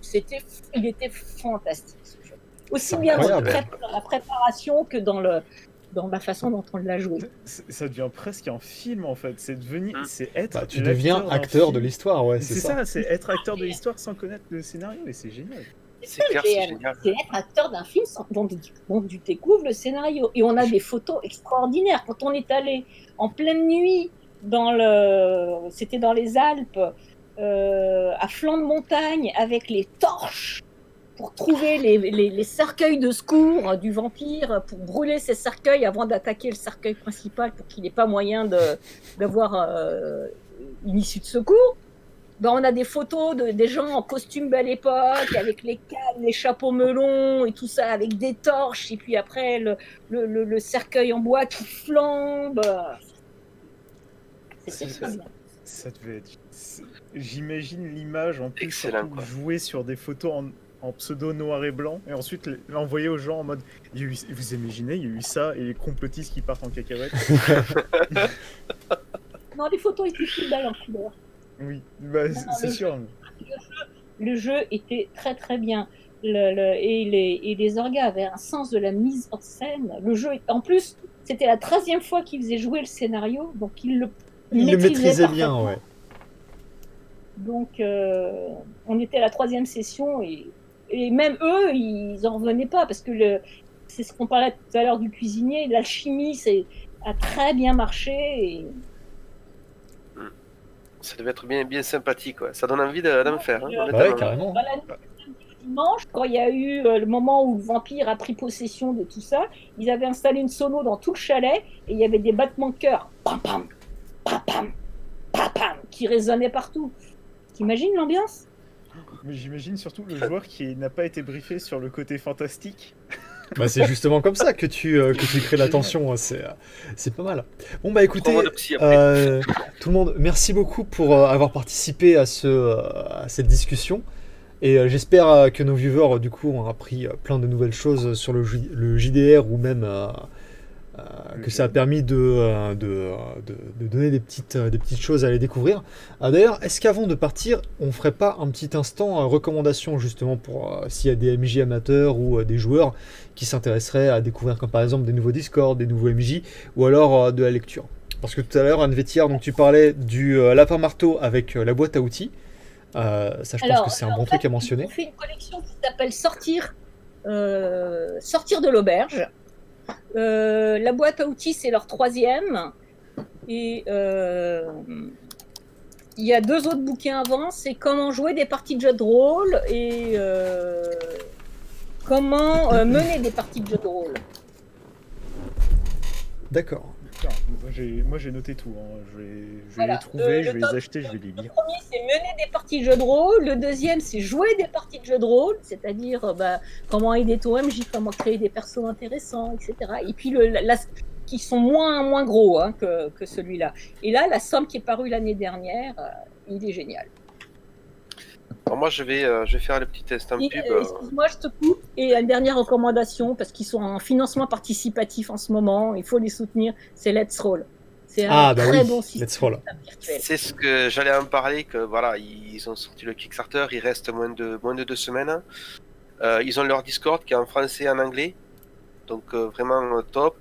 Tout le monde est là pour aider. Donc pour les systèmes, même si vous savez pas faire, il y a toujours quelqu'un qui va proposer son aide.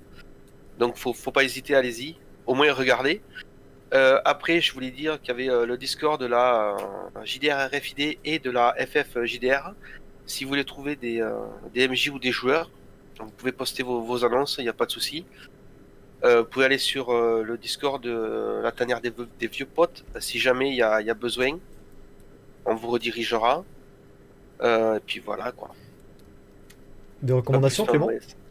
Bah, j'en ai déjà parlé. Si vous suivez un petit peu très rapidement le serveur Exitium JDR, c'est Morgborg que j'ai découvert, qui est un jeu pré-apocalyptique que j'aime beaucoup. Enfin, je suis tombé amoureux du design tout simplement du bouquin, parce que c'est la première fois que je vois un jeu de rôle avec un tel formatage où les illustrations sont directement liées avec le système.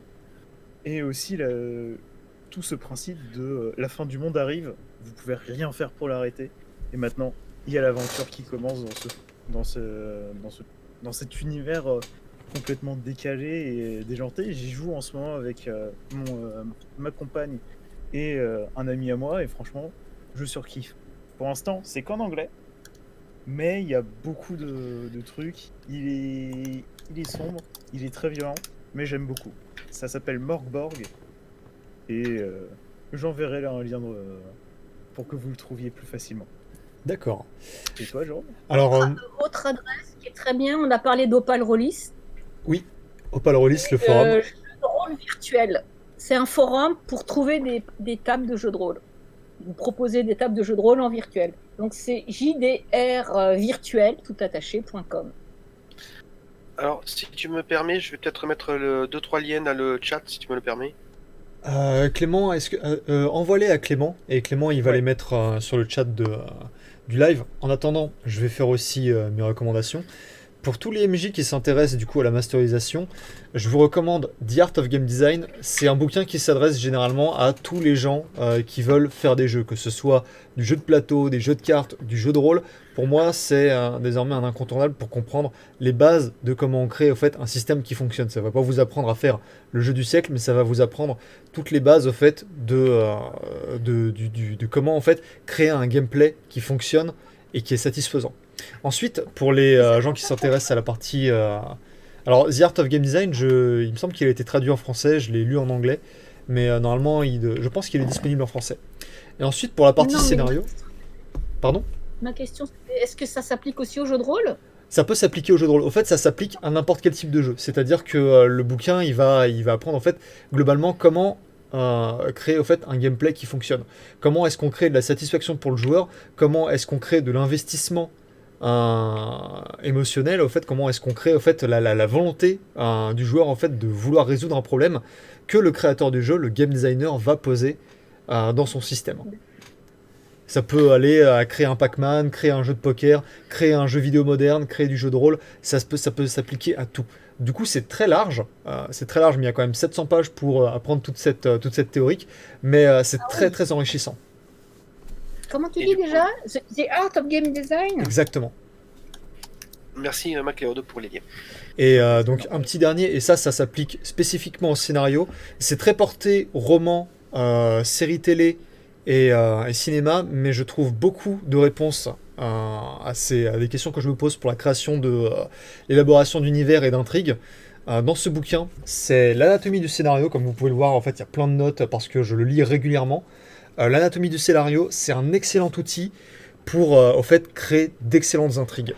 Et c'est un peu comme The Art of Game Design, c'est-à-dire que le bouquin vous enseigne toute une pédagogie pour savoir comment créer une histoire bien ficelée, un réseau de personnages, un réseau de symboles, et en fait créer une morale au fait autour de l'histoire que vous voulez conter.